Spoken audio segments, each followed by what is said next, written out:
And that is when the waiter asked me to consider the albatross, and I was like, no, that is just too many feathers. I'm sorry, I can't hack that, but I will consider the walrus, because you have that to the ceiling.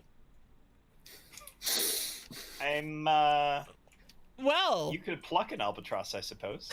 Well, okay then. Welcome to the Newbcast podcast for the 21st of April.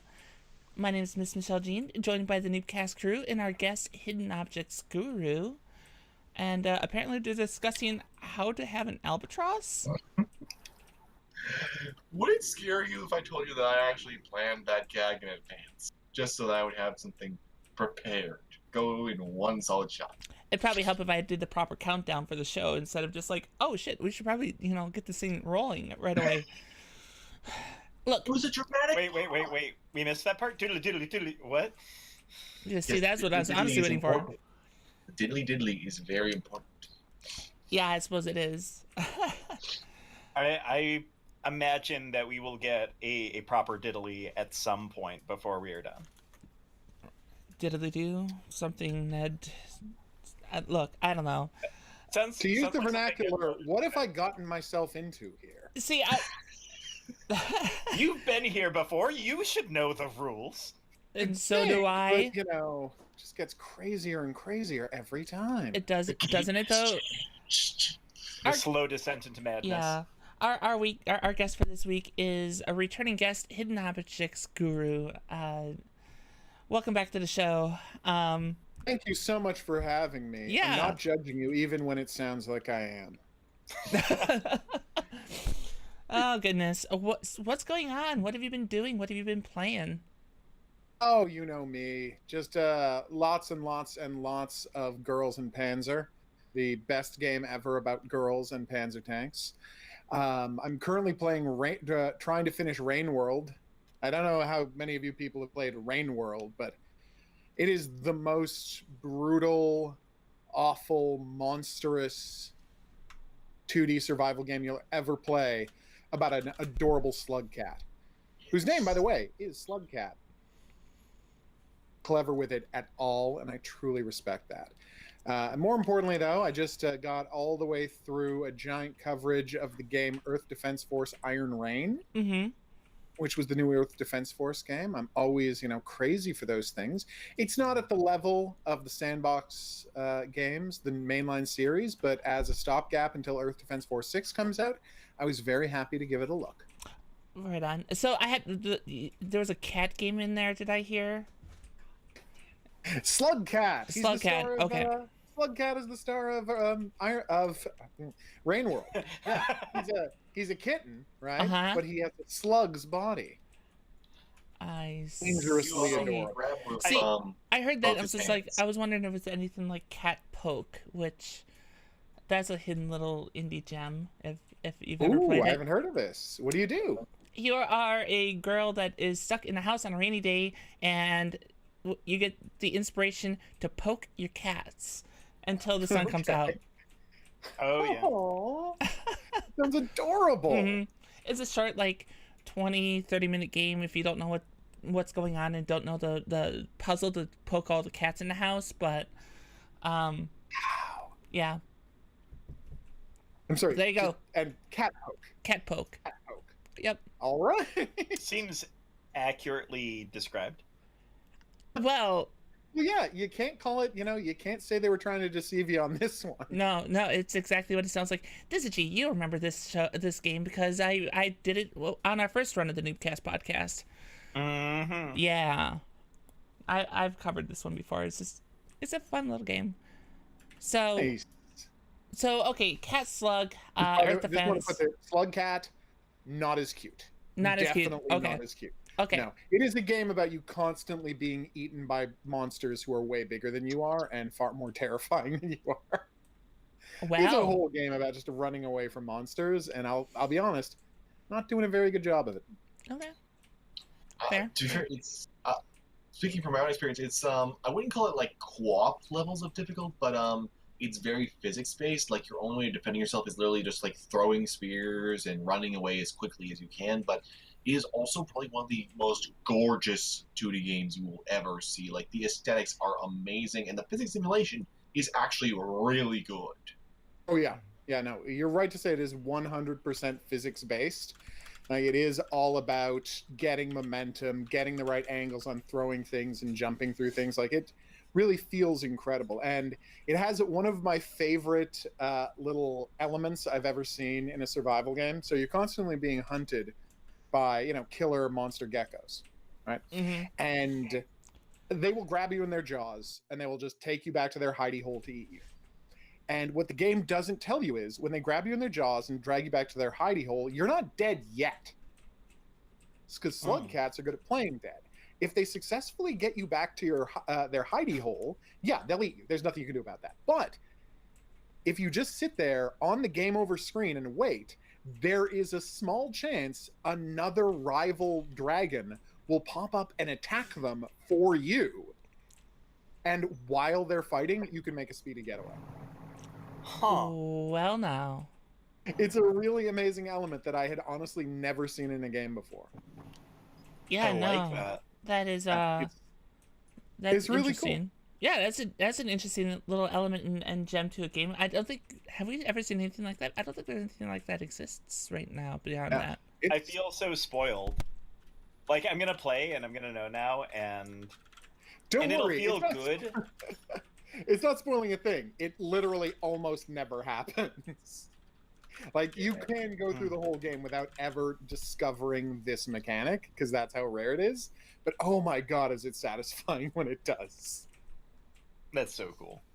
Yeah, no, it's such a cool job. It's one of the many things. I think it's French. I'm not sure. Adult Swim game put it out, and I think it's my favorite Adult Swim game ever. Okay. Yeah. Okay. So Rain World, check it out. It came out a couple years ago, but I'm still obsessed. Okay. Awesome. Well, welcome back to the show. In addition to welcome back, the unabridged gamer, Elijah. How's it going? Welcome back. Hello. How are you doing? What have you been playing? Okay, I had to prepare a list because I have had a very dense time of things because of on my channel I'm doing Clash of the Tie-ins where I'm reviewing all sorts of tie-in games that are notable, and well, I'm gonna start from the bottom and work my way up to the top. I just picture this giant TXT file. Like you couldn't even put it on Notepad, so you had to get WordPad for it. See, I was waiting for an actual like unrolling scroll, just went and went like halfway down the hall and around the corner. The great Lord Elijah doth declare. To kick things off, Eternity, The Last Unicorn, which is one Dan's also played. It's an Onimusha clone, but it's Eastern European. It is really unpolished, but it's interesting. Okay. Doomed, made by the same developer who made Dark Spaces, which is a really neat free-to-play one. Doomed, however, is really terrible. I don't know what the guy was doing. Like, he made a fantastic first game. His second game, totally botched it. Transformers War for Cybertron. Fall of Cybertron is still way better. Lego Star Wars The Force Awakens. It is still the best kid-friendly action vehicle Rogue Squadron-like cover-based shooting, action platforming kids game ever.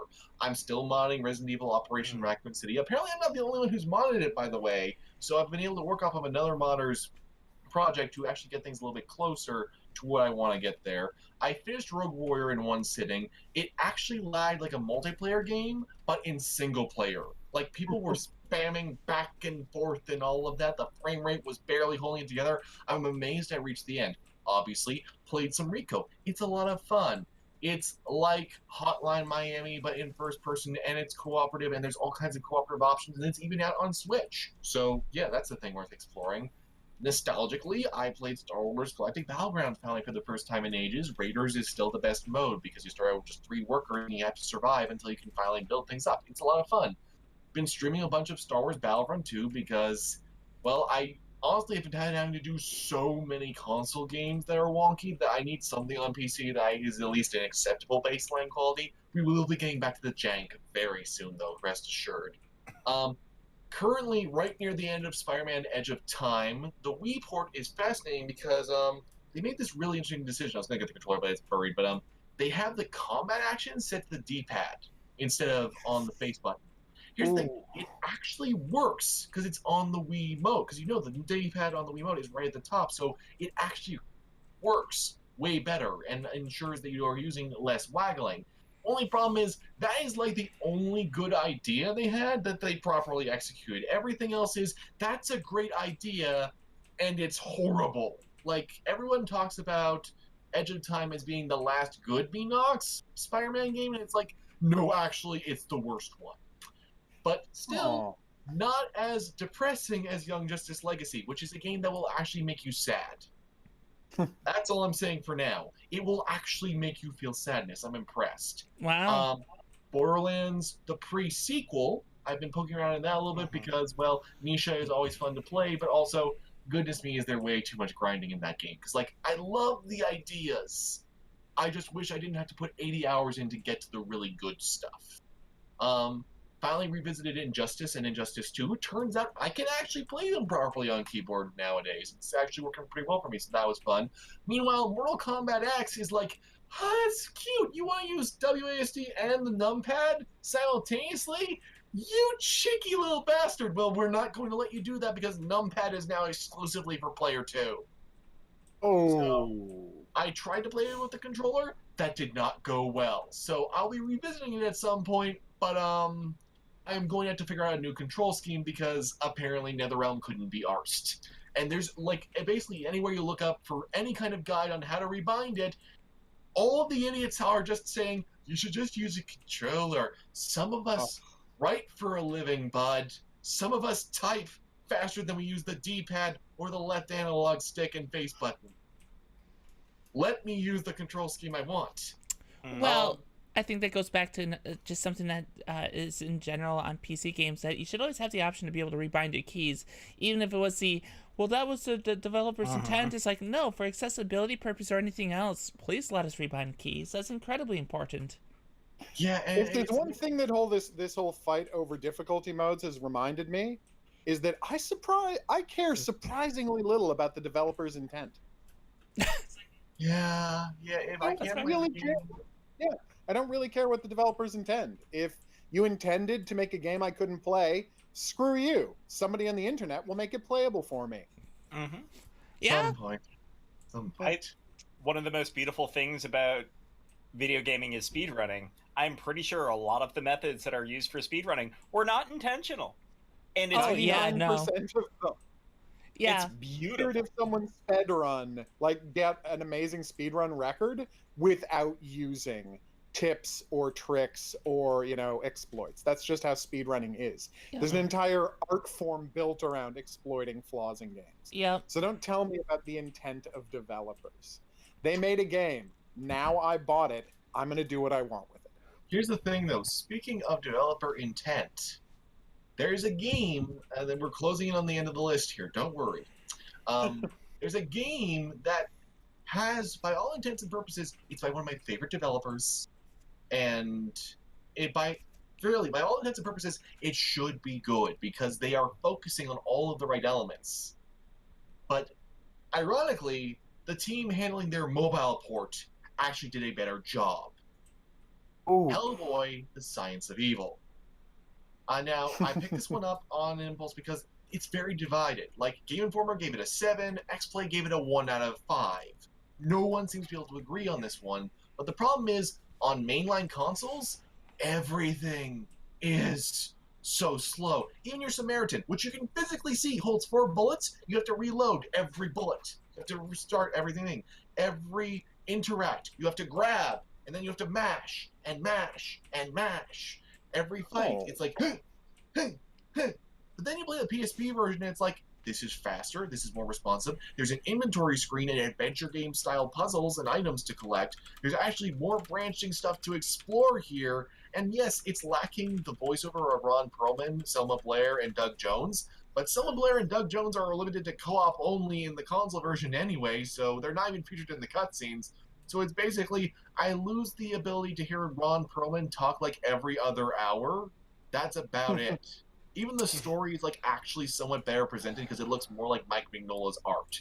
So, in a weird way, once again, the PSP version is actually better than the home console version. Speaking... Oh, So sorry. yeah, I was gonna say I give that one 3 out of 7 spiked clubs. Oh, Okay. That's my way of saying that. I think scoring is just irrelevant. Like, you want to get a feel for a review, read it. I get what you're saying, that people are divided, Elijah, and I totally understand that, and that's certainly up for debate and can be that's an interesting conversation to have. But when people start looking at the scores and go, well, but it's this and this, like, it's so arbitrary because one scoring system's so different from another one, from even like your own, that how is anyone supposed to make sense of scoring systems?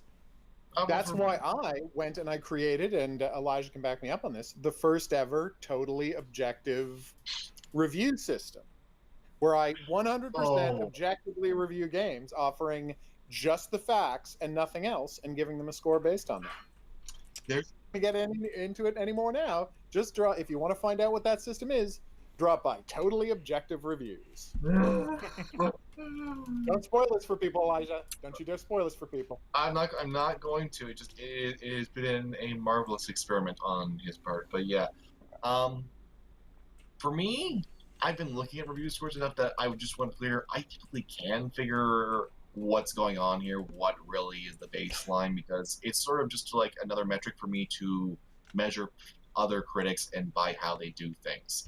I'm paying less attention to the actual number and more how the critic uses it, because the way the critic uses it is a metric in of itself that you can pay attention to, and that's really what I go for here. And speaking also of other handheld games that are surprisingly good, Alien Blackout. Alien Blackout is legit. Every character in the game can die, and the story will keep going. And it's only 45 minutes long. It's really polished. They got tons of really good voice acting. And it's basically a hybrid of a management game, like Lost Vikings, crossed with Five Nights at Freddy's. That somehow works and isn't packed with jump scares. Like, it should not work as well as it does, but it has the benefit of being developed by the same people who made The Detail and Thief of Thieves Season 1. So these people know how to make an accessible, quick, brief experience that's worth replaying and has variable storytelling. And it just... yeah, I'm actually very excited to dig more into it, because, like, it is a challenging game, but in a fun way. And it's really interesting seeing the people playing online and trying to get the different endings and all that, so that there's even a replay value. And because it's short, they make sure that the quality is constantly escalating and going in interesting directions. And by having not a lot of it on screen, what is graphically present is nicely rendered and visual, but they only have a few areas that you can actually visually look at. So a lot of it is through icons. As a result, it taps into that horror aspect of not knowing. So you can see those little blips that's like, that's a xenomorph. And there's apparently even later sections where there's multiple xenomorphs that you're having to juggle while keeping everybody alive.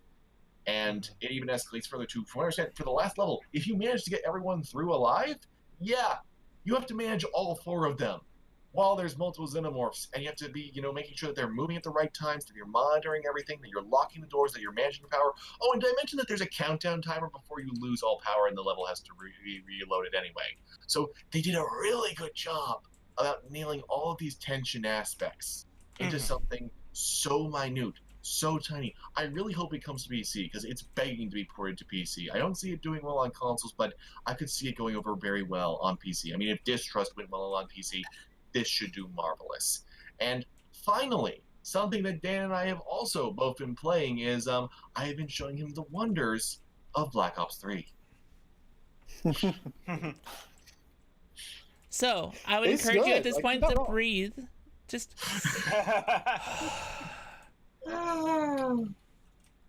wow, that's it's got the list. It's quite a list he's got there. Quite. Oh, there's more staring me down. The funny thing is, the having you two here again on the show together kind of reminded me that one of the things I would like to do again is play some more Space Marine. That's such a good game. Yeah. No, so I was a guest on Hidden Object Guru's. It was a multiplayer review, right? Yeah, we're our co-op adventures. Yeah. Which I had mixed opinions on the multiplayer aspect, but the single player campaign of the game I enjoyed quite a bit, and I could easily go back and play more of. Yeah, it's a good game. Mm-hmm. Yeah. So anything else, Elijah, or did you make it through the list? Did you make it down the hall and around the corner? I'm trying to think.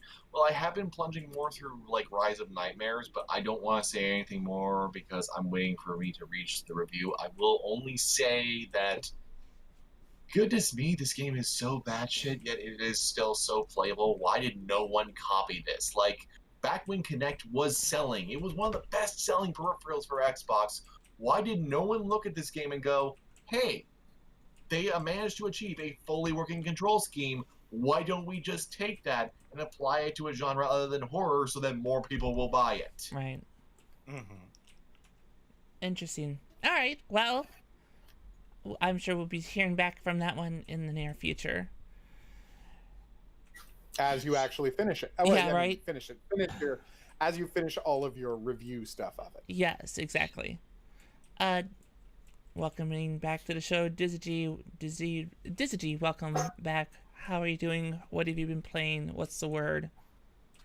Well, the word is always bird, and anything that is related to eggs because it is Easter. But it's been an interesting couple of weeks on my end. I continue to deal with technical issues for a game that I want to constantly play and can't. And it's a vicious cycle. Is that Mass Effect? Yeah, okay. Yeah. Oh. But it did give me the opportunity to go and play some games that I haven't played in a while, including the original Risk of Rain. Oh. And I am definitely in the mood for the second one. Okay. I have heard some mixed reviews of Risk of Rain 2, but the core mechanics are still there, and I love the concept that it's in 3D. I felt like they did a lot of effective things with 2D in the original Risk of Rain, and as long as they keep that sense of continuing challenge and making decisions like, okay, do I go to the next level now, or do I try to wait out some bonuses and hopefully ride the wave more effectively as a result of it? I think as long as the game still has that, it's going to be really good. Okay. I forgot how much I enjoyed it. Played a couple of other things. Offline, I've been playing some Division 2. I really need to play that game, damn it. Yes, you do. It's a lot of fun, and I definitely enjoy the feel of being in DC. Every single time I go to it, I think that it was very well represented, especially in the post-apocalyptic environment. As close as you can reasonably get to accuracy while still maintaining good gameplay, I would say. Maintain that thought process on that when we get to one of our topics later, because I think I have a feeling it'll be relevant. But other than that, I continue to prove that I am absolutely awful at shooting games. So that's a thing. And I eventually got to the point where I was so frustrated that I just played some Persona 5 Dancing. I wouldn't call you awful with shooters. I would never awful. I've seen you in Gear 3. I know that, sir, you have some qualities. You just need polished and refined. Like a nice iron sword. You are kind. You are very kind. I forgot how much I enjoy Bamani games, and I really wish that I could get my hands on a VR, because apparently that game is playable in VR, and I don't know if it's just going to feel like a giant screen that I'm playing with, or if it goes full out crazy with motion sensors or anything like that. But Persona 5 has an amazing soundtrack to begin with, so if you're going to base a music game off of pretty much any game series, I think Persona is a very smart pick. All right. Plus, they already have the IP, so that makes it easy. That helps, yeah. Anything But yeah, I else? had a lot of fun with that. Been doing a little bit of Diablo. Oh, sure. And continue to enjoy playing it multiplayer in real life. Although we have officially gotten to the point where everybody now has a copy of the game when we are playing, so that we can scroll around the menus and not spend 20 minutes waiting for everybody to finish their upgrades before we go into the next area. Mm-hmm. I did not realize how punishing that was going to be and how annoying that process would be every single time until like the third or fourth time we played it in person. So, are you playing just like the adventure mode? Are you playing story, or what are you? We are playing story.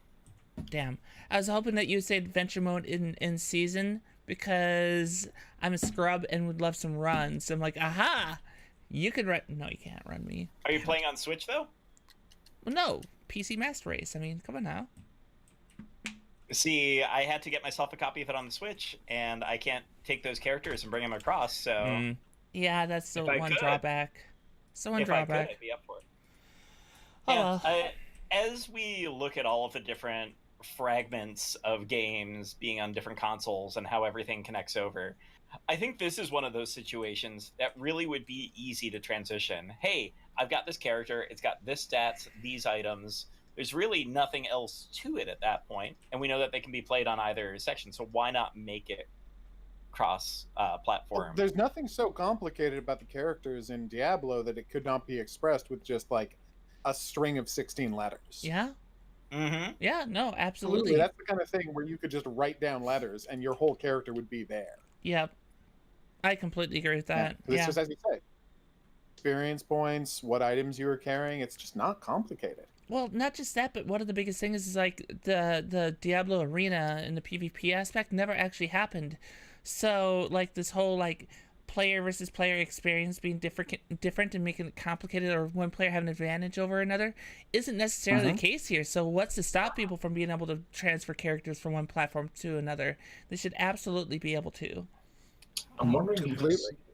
because one of the things I'm wondering is just because and this is going to become relevant to this thing we're going to be talking about later, is just Microsoft and Nintendo keep getting so cozy with the whole Switch and Xbox situation that I'm wondering how long is it going to be before, at least with Xbox games, you might be able to transfer over to Switch, because there's just good incentive there. That is a good question. I have to admit, it's something that would actually get me to consider purchasing an Xbox. Right now, I'm not. Okay. Interesting. Flat out. That is really interesting. Well, I mean, if the Xbox would become basically the HD home console equivalent to a Switch, and the Switch is how you play everything mobile, that works pretty well and actually accomplishes what the Vita and the PS3/PS4 should have been.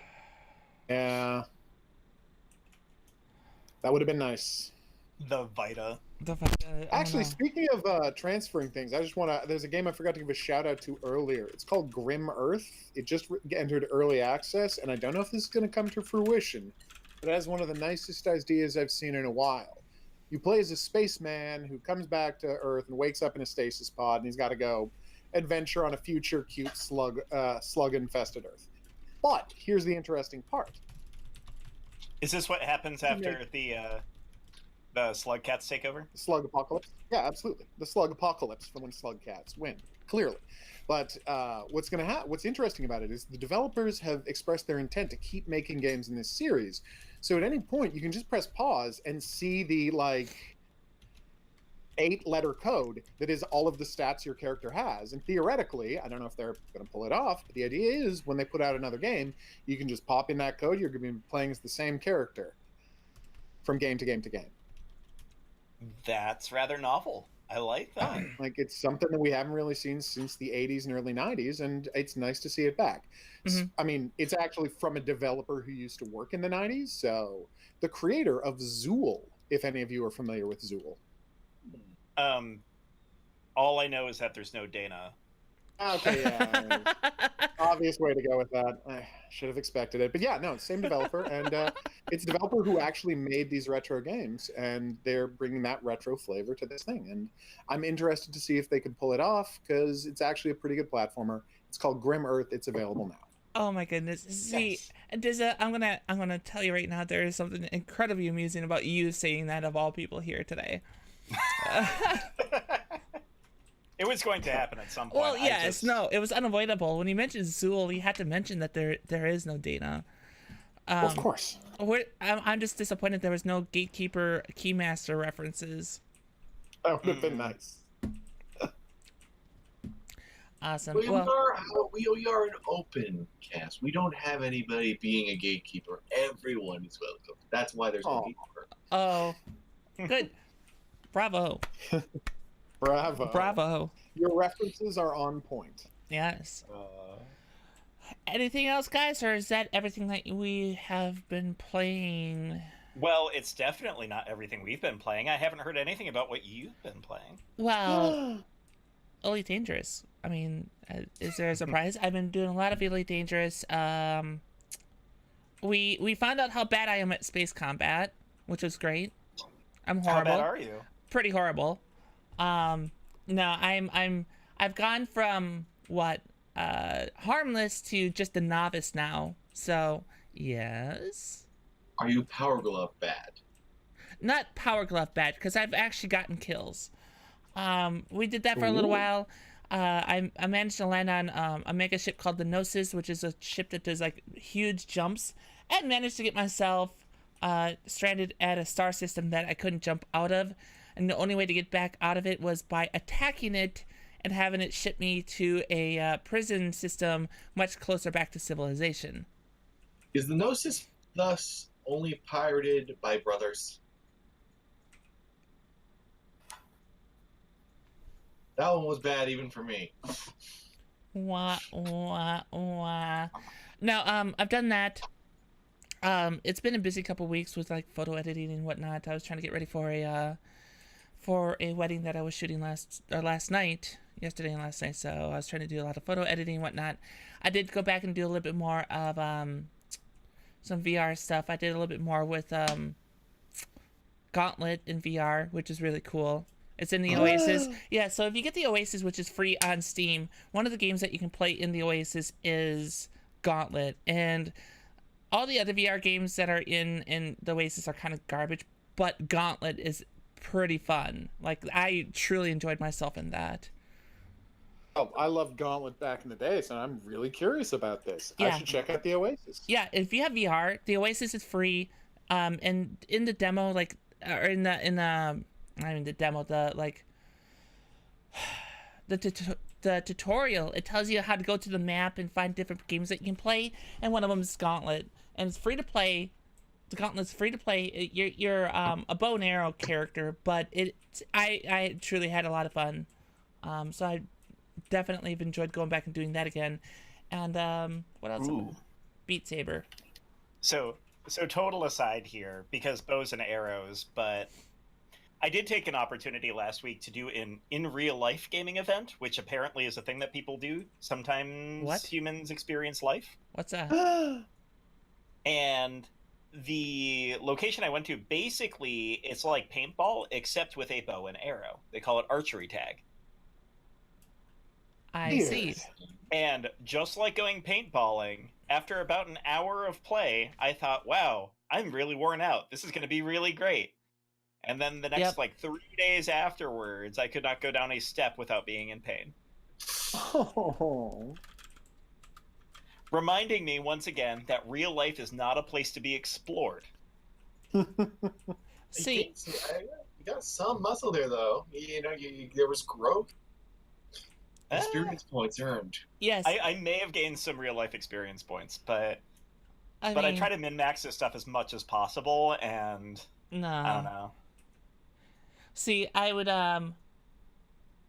if I were to do something like that, I think I'd just remind myself that I'm not as young as I like to think I am, and that would suck. Yeah.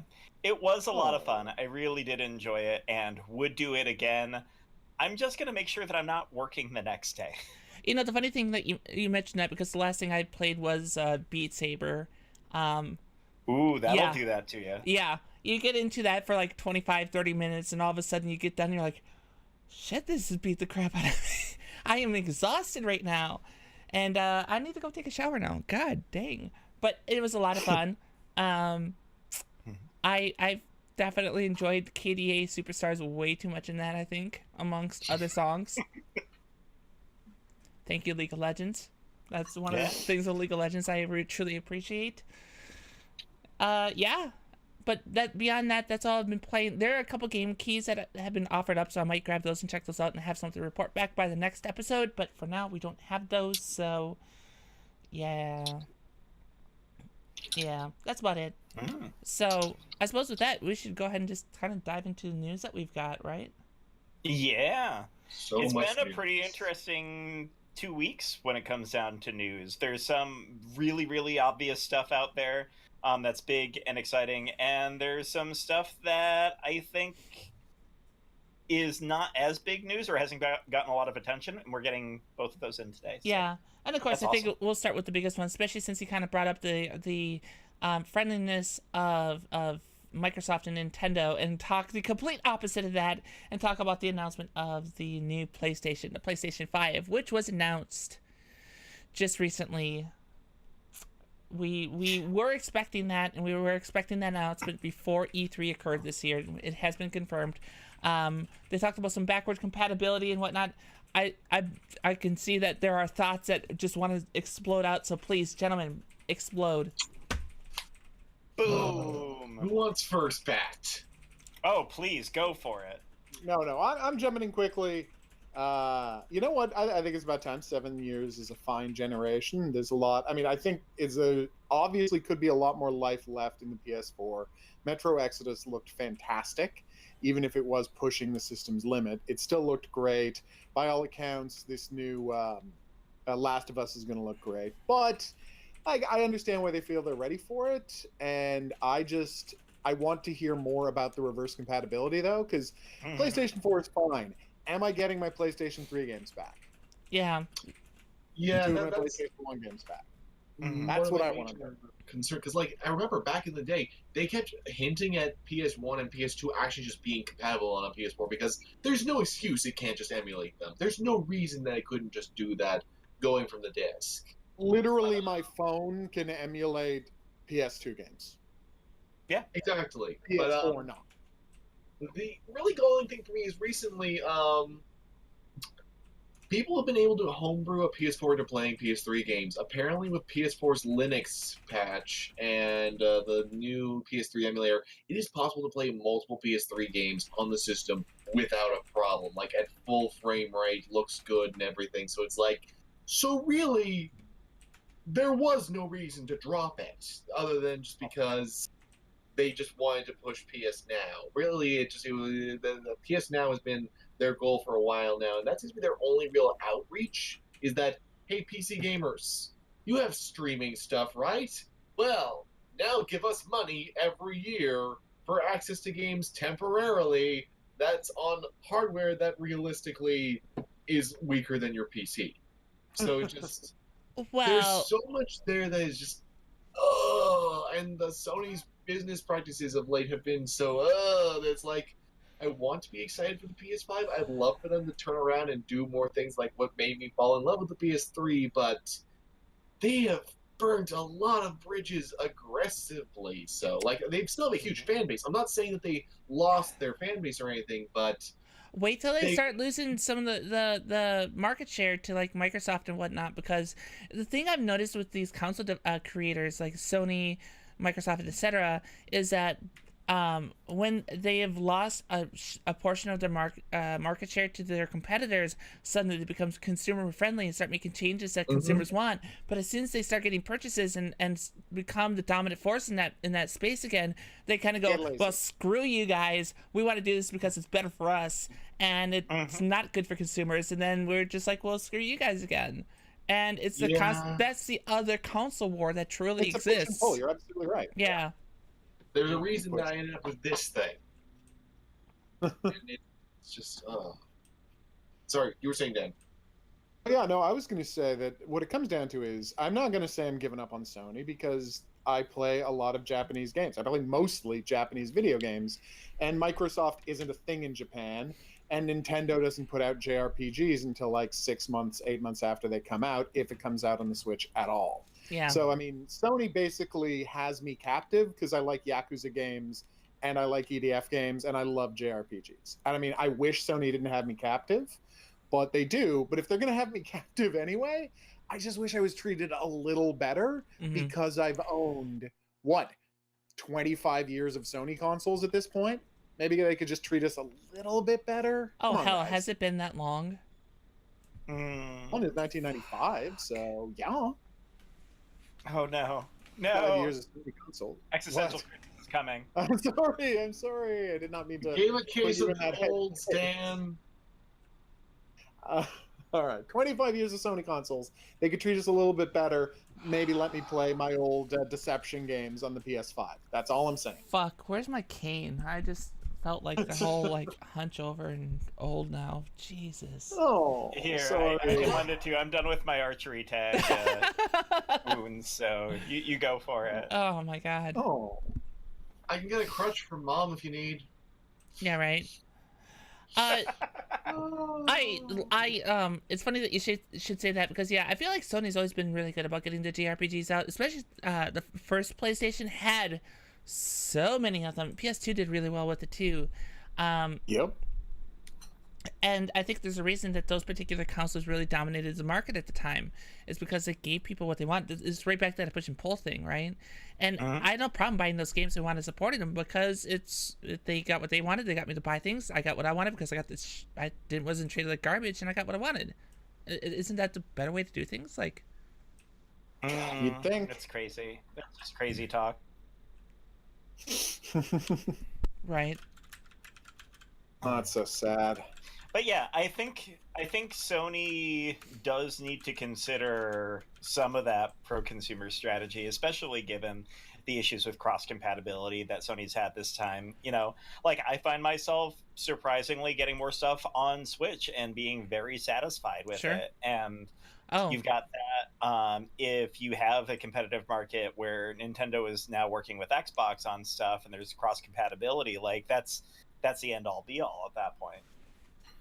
Not only that, but like Sony has just been kind of dropping the ball with almost everything that they've been rolling out. Like PSVR has been fairly decently supported, but everything else has been getting the short shaft the entire way. I mean, just look at the PlayStation Classic. Literally everyone, before they even released it, was like, yeah, I'm waiting for Homebrew. And as soon as Homebrew came through, the units started to sell on sale, but by that point, Sony was already selling them at a loss. They're at like $40. There are some cases where someone's like, "Oh yeah, I got it for like $10 or $20." Like, it went over that poorly. Was handled so shoddily, oftentimes for no reason. Like the whole issue with the NTC versus PAL region thing, which was literally a toggle. It's just like there was so little effort there that I want to believe between the terrible lineup and all of the myriad technical issues. That was garbage from day one, though. Like that was always going to be a disaster. I have trouble believing in Sony being like, you know, we're going to deliver all sorts of things. I know they'll deliver really pretty cinematic third-person action games because that has basically become a cliche for them at this point. But that alone, for me, isn't doing a huge thing. Plus, while I understand you need to get in on like Yakuza and Fist of the North first thing, more of that stuff is coming to PC because Sega has realized that being the importer to Steam of all of the Japanese games is a thing. They have even openly said that they understand that people want Persona on PC. From the sounds of it, the only real stopgate there is actually Atlus themselves, because Atlus has been very anal about even emulation of their games on PC. But otherwise, it sounds like we're seeing more and more of that drift away from just being console exclusive. Plus, Final Fantasy coming to Switch and Xbox. Like, these publishers of these major Japanese games are starting to recognize that they have a Western audience, and they're not all on PlayStation. So it's starting to shift. It's just like, it's going to take time, and the backwards compatibility would be a really good thing, because then all the ones that are exclusive to PS2 or PS3 or PS1 suddenly have incentive to be played again. I mean, just look at how the response has been to Xbox One adding backwards compatibility. GameStop and everywhere else has been like lumping all the Xbox games together again. It's suddenly a wider library for everything. It's a really key feature. Yeah, That's the thing. It's going to sell them consoles. Even if the people are buying a lot of used games, they're selling more consoles. well, and it also gives you the ability, like, if you had a lot of backward compatibility with several generations of your console, it would give you a chance to get the other old systems off your entertainment stand, right? Like, you wouldn't have a PlayStation 2, you wouldn't have a Nintendo Wii, and try to play those and draw people away. I mean, here's the thing. Here's the way the businesses should look at it: is if I had a PlayStation 5 that could go back and play my 1 and 2, it means that I'm still turning on my PS5. I still get exposure to things that are coming out on the PS5 instead of going, you know what? I really want to play this old PS2 game Kessen because nostalgia, what the hell? And not seeing anything that is being offered now, and they're losing that potential to expose me to something I might buy. Well, yeah, I mean, and that's the point. You make a strong point there, because their big deal now is cover all of the crossbar with ads. Mhm. You know, I can't turn on Yeah. my PlayStation without having 8 things advertised for me. And so anytime I'm not turning on the PlayStation, that is a loss of advertising space to them. You're absolutely right. Yeah. Yeah, absolutely. So why would you not want people to be able to play the backwards games? Even or you know, even just as a matter of sorry. no, you're fine. I mean, so we saw it a little bit with the Wii U being backwards compatible with the Wii, right? You had to take one extra step and launch a virtual Wii from your Wii U. But I was still exposed to stuff that was coming out on the Wii U. I still had like the Mii, whatever the hell the Mii room was called, where you had all the different things that were going on in there. I had that exposure. And if I mean, we can be accustomed to seeing advertisements for games that we might be interested in. We see it in Steam, we see it in the PC gaming stores. It's not a bad thing to have that, as long as it's not like full blown like 30-second ads that blow up in your face, but it's just a, hey, here's a game you might like, and if you click on it, then mission success. Mission accomplished. Yeah, exactly. I was gonna say, I would actually argue the Wii U did that in spades in some ways really well, because Nintendo used that platform basically as a way to. They realized, I do think they genuinely realized that a lot of people coming into the Wii U, the Wii was their first console. Maybe this is their chance to sell them in. So they brought a lot of their classics and a lot of other publisher and developers' classics in, and a lot of mainstream titles. They tried to lump that all together, very much like Xbox would later do. They were trying to establish the wealth of options, and by doing that, you provide just this massive service and ensure that people are invested in your brand, in your platform, in ways that you're just not going to get by simply saying, well, we have The Last of Us remastered Again. Yeah, no, and I think that's the one thing we're gonna that's why, like, Final Fantasy X being remastered for the 15th time just got me. It's like, just make it backwards compatible so I can play the original one from the PS2. Because, again, it brings me back to being able to play a game. It still exposes me to stuff that's coming out. I don't think having a backwards compatibility to just the PS4 is... I mean, I'm trying to think of the stuff that I have in my PS4 library, and there's nothing that's really like, oh my god, that makes me want to play the PS... No, not really. The thing I can name is Bound, and that's a short indie game. Huh? So, I suppose the other thing that's worth mentioning with it is the how do we mentioned the Nintendo Microsoft thing. How do we feel about PlayStation's and Sony's isolation type model going into this next generation? It's going to cost them money. I mean, yeah, it's a terrible business practice. It's a terrible idea. And they're going to suffer for it. Like, I really believe that. I know, like you said, they have the cockiness of being the guys who are on top of the hill now, but people want more and more. And just because Japan hates Microsoft isn't going to keep them at the top of the heap forever. I think it's a lot more difficult to have a sense of perception of that, being, you know, Sony in Japan and like everybody's happy with their console, but they've got that challenge. They've got the portability challenge. Yeah. You know, I've read a couple of articles that are saying that this next wave of consoles is going to be the last because they're going for the online model long run, and that's where people see the industry developing into. So I think that's a fantasy, Oh, hi. but that's me. No, I'm just saying, like, the other thing that you're Yeah, seeing is the portability thing, infrastructure right? of the internet. hmm Sorry. No, I was just saying the other thing that you say is this portability thing, right? Like, this console gets more playtime than the other consoles, but part of the reason that it does is it's not over there by my TV and everything. It's right here on my desk. If I don't want to play something that's on my PC, it's right here. Yeah. Like, Yeah, but the thing is, the reason I can't get down on this whole idea of games going entirely streaming is every generation we get prettier and prettier games, and the problem with prettier and prettier games is every generation the bandwidth required to stream that game to my TV from a hub somewhere gets higher and higher and higher, and our internet speeds aren't keeping up with how good graphics are getting. Well, Yeah. Just, it's as simple as that. The Yeah. math Exactly. isn't there for streaming to work. yeah, and Yeah. I was gonna say we talked about that with the episode with Hippo and our guest Flying Bolts back in March. We talked exactly about that problem, and especially like in the United States, we don't have the infrastructure to handle that. And the fact that Microsoft is actually going after the FCC now because they had this false representation of what the actual infrastructure is like truly speaks to just how bad of a problem it is. Yeah. Mhm. and America's internet is like what, the worst in the developed world? Yeah, It's terrible. yeah, Guys who want to be like, oh no, we're going to take all of our consoles online only. No, we don't all live in Redmond, Washington. know? right, exactly. Crazy.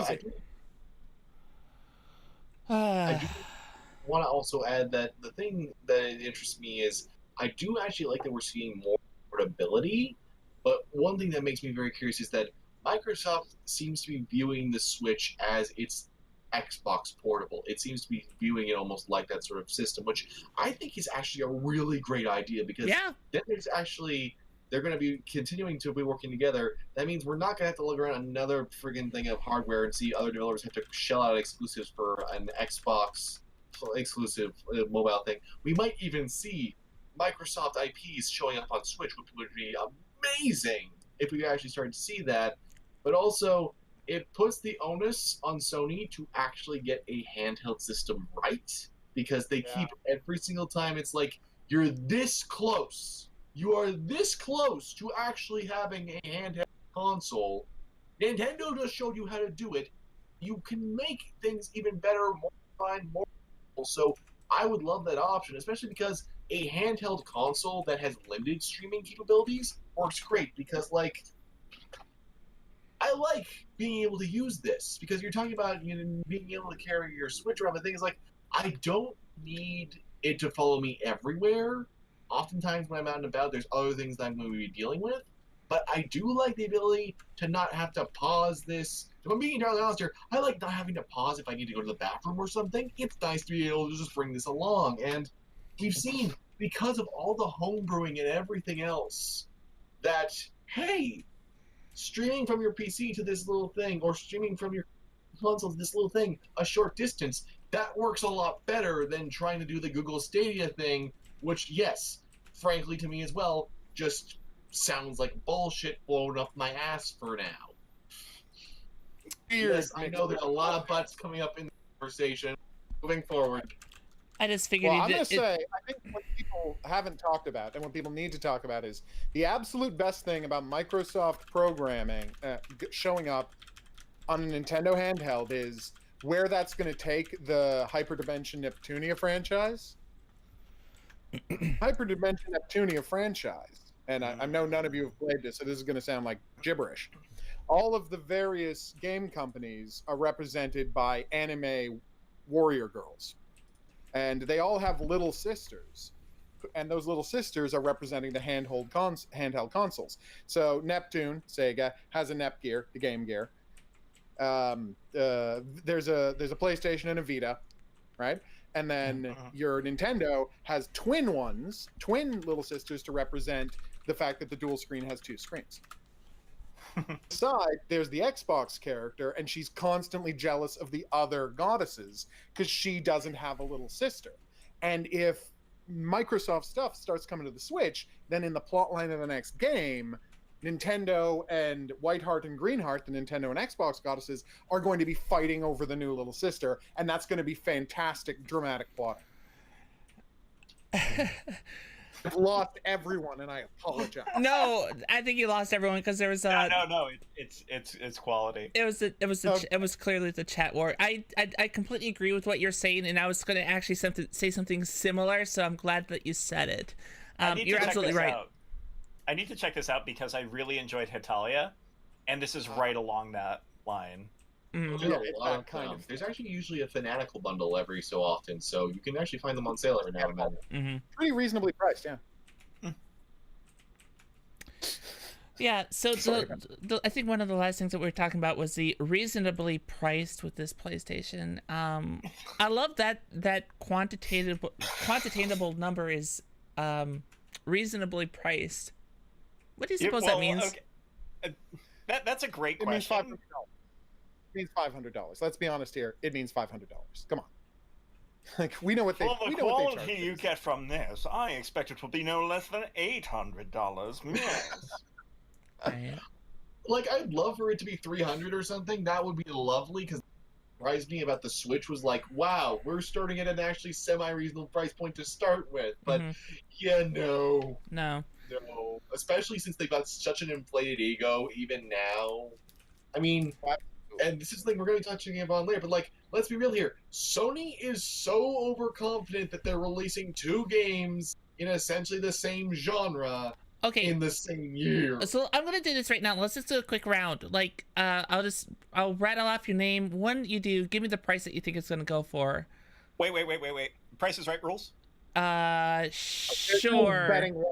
Sure. There's no betting $1 and then you win if we're all over. No. We're doing whoever's close. Yeah, you gotta actually guess close to it. Oh, okay. Okay, so that being said, I'm gonna start this thing off and say that I'm gonna guess it's gonna be $400.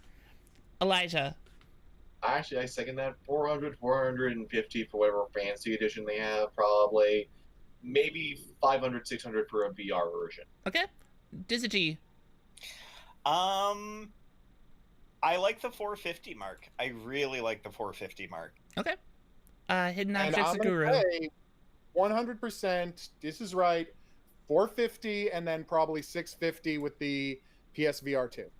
That is what I'm betting on. Okay, so just to put this out there, I have this fancy little button on my Stream Deck that lets me clip things. We just clipped that. We're gonna come back to this clip when the price actually is announced, so you can see how close we got. There we go. $1, Bob. $1. $1. And the actual retail price, without going over, is who the hell knows. Final thoughts. I just don't want us all to overbid. Okay. Yeah, right. I think that I think it's an interesting guess that we all threw out there, but I guess we're gonna have to wait and see. Are there any other comments, any other thoughts on the PlayStation 5? Stop overcharging so damn much for controllers. For frick's sake, some of us are on a budget. Yeah, I mean, it's true. Sony, we need budget controllers. This is going nuts. Get rid of the frigging touchpad. No one has ever used the touchpad. Why is there a speaker in my controller? So I can talk at you like this. But it's like, we put in 3 features that, okay, the light bar kind of is important every now and then in a VR game, but it's like, there's a speaker and there's a touchpad on this. No one has ever used either one. We got rid of the select button. No, you just made a giant select button. That's all you did.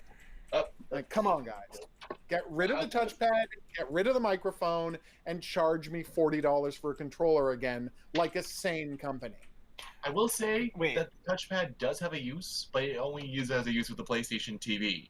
That is like the only one when you're... Also, the 3 people who bought a PlayStation TV, I'm sure love it. Oh, yeah. I've been told it's great. So, just to double check, how much were Wiimotes when those came out? I think the Wiimotes started out at like 40 and eventually wound down to like 20-ish. Yeah! We had those things. We had those things game price for the controller. 30. That's so simple. It was $30 for the Wiimote and $20 for the Chuck. Yep. And you could get they would give you a game with a controller. Yep. Which, by the way, I love that whole Like, buy a controller, here's a voucher for a game. That's such a great thing, and I don't know why they don't do that for everything. Dear Sony, you can just give us games. You own so many first-party games. There's no reason you can't give me a 2-year-old first-party game along with a new controller when the controller is $60. Yeah. Or hell, even just PlayStation Classics. They've got Medieval sitting around for how long now? Yeah, right. Oh. Give me a voucher for a couple of bucks on your PlayStation Store or something. So Make this less of a god-awful deal. yeah, no, I completely agree with that. $70 for the controller. Just calling it now. It's insane. But yeah, So you're right. so funny thing, I'm assuming this is a unabridged topic, but since he brought up medieval, retro is the future. Please open up that can of worms for us, Elijah. Okay, this is actually, I'm glad Dan's with us because this is actually a topic super relevant to him because I was watching him play the game in particular that's brought rise to this conversation. So we've had Alex Stamos on previously, and there's also another developer by the working name of Puppet Combo, and we're seeing this growth of retro low poly games that are revisiting genres. Like, we've seen the retro 2D thing. There's tons of JRPG Maker games and platformers, but we haven't really seen the full breadth of gaming being re-explored. Whereas now that's actually happening. Like, Alec has been doing all sorts of things. He's currently working on a Metroidvania first-person shooter that isn't like a Metroid Prime clone for the first time ever. And like, most recently, Puppet Combo released The Glass Staircase, which is as much a clock tower game as it is like a classic PS2 era Resident Evil game. Mhm. And it does this all with this Suspiria style aesthetic, and just we're seeing this new take where we've reached the point with game development tools across the various platforms that you can very easily solo develop a lot of things. You can buy what you don't have, and you can learn pretty easily what you need. Mhm. And as a result, making something that looks like a PlayStation 1 game, I mean, back in the day, those took like 10, 20 people at most. So now that we have all of that streamlined and a lot of it's easier, we are now seeing a resurgence where a lot of new compelling gameplay ideas and experiments are actually happening in the old school vein like it used to be. Like how with PlayStation 1 and PlayStation 2, we saw a lot more experimental stuff. Now it seems like retro has gone from just being an aesthetic and is actually now a gateway drug to all sorts of new gameplay possibilities and explorations of different genres. So, it's interesting that you mentioned it that way. I would just a counter and just put it out there is that it just. What about the idea of what if it's just more viable to do that, right? What if more people are just trying to get into the game, get into game development and whatnot, and it's just what they have access to be able to bring it out. It doesn't change the fact that they make a good game. They could absolutely make a good game with a low polygon count game.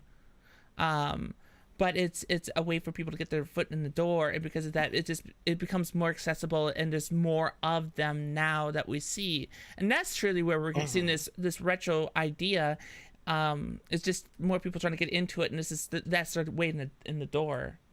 Yeah, I mean, one of the ways that I see a lot of indie games get a representation, and especially in a grassroots method, is about their style and looking distinct from the other retro games that are out there. We have seen so many 2D platformers. I could probably give you a list of thousands of them on Steam without having to blink an eye and be good to go.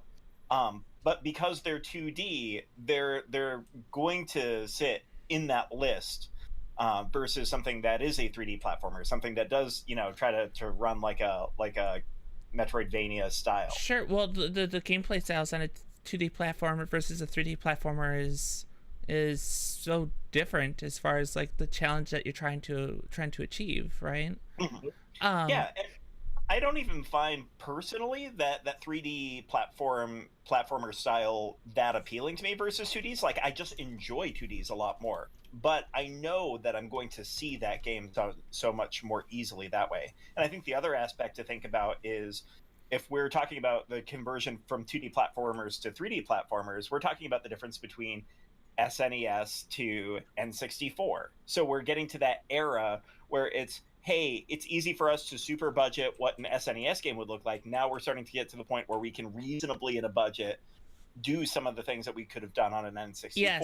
We're just transitioning over. So to that. I think bringing that up brings up a really good point, something that really fits that era, right? Because to Elijah's point, there was a time when that would have been 20, 30 people that would have developed a Super Nintendo game. I would say that one of the best games from, was it 2016? I feel like it was 2016.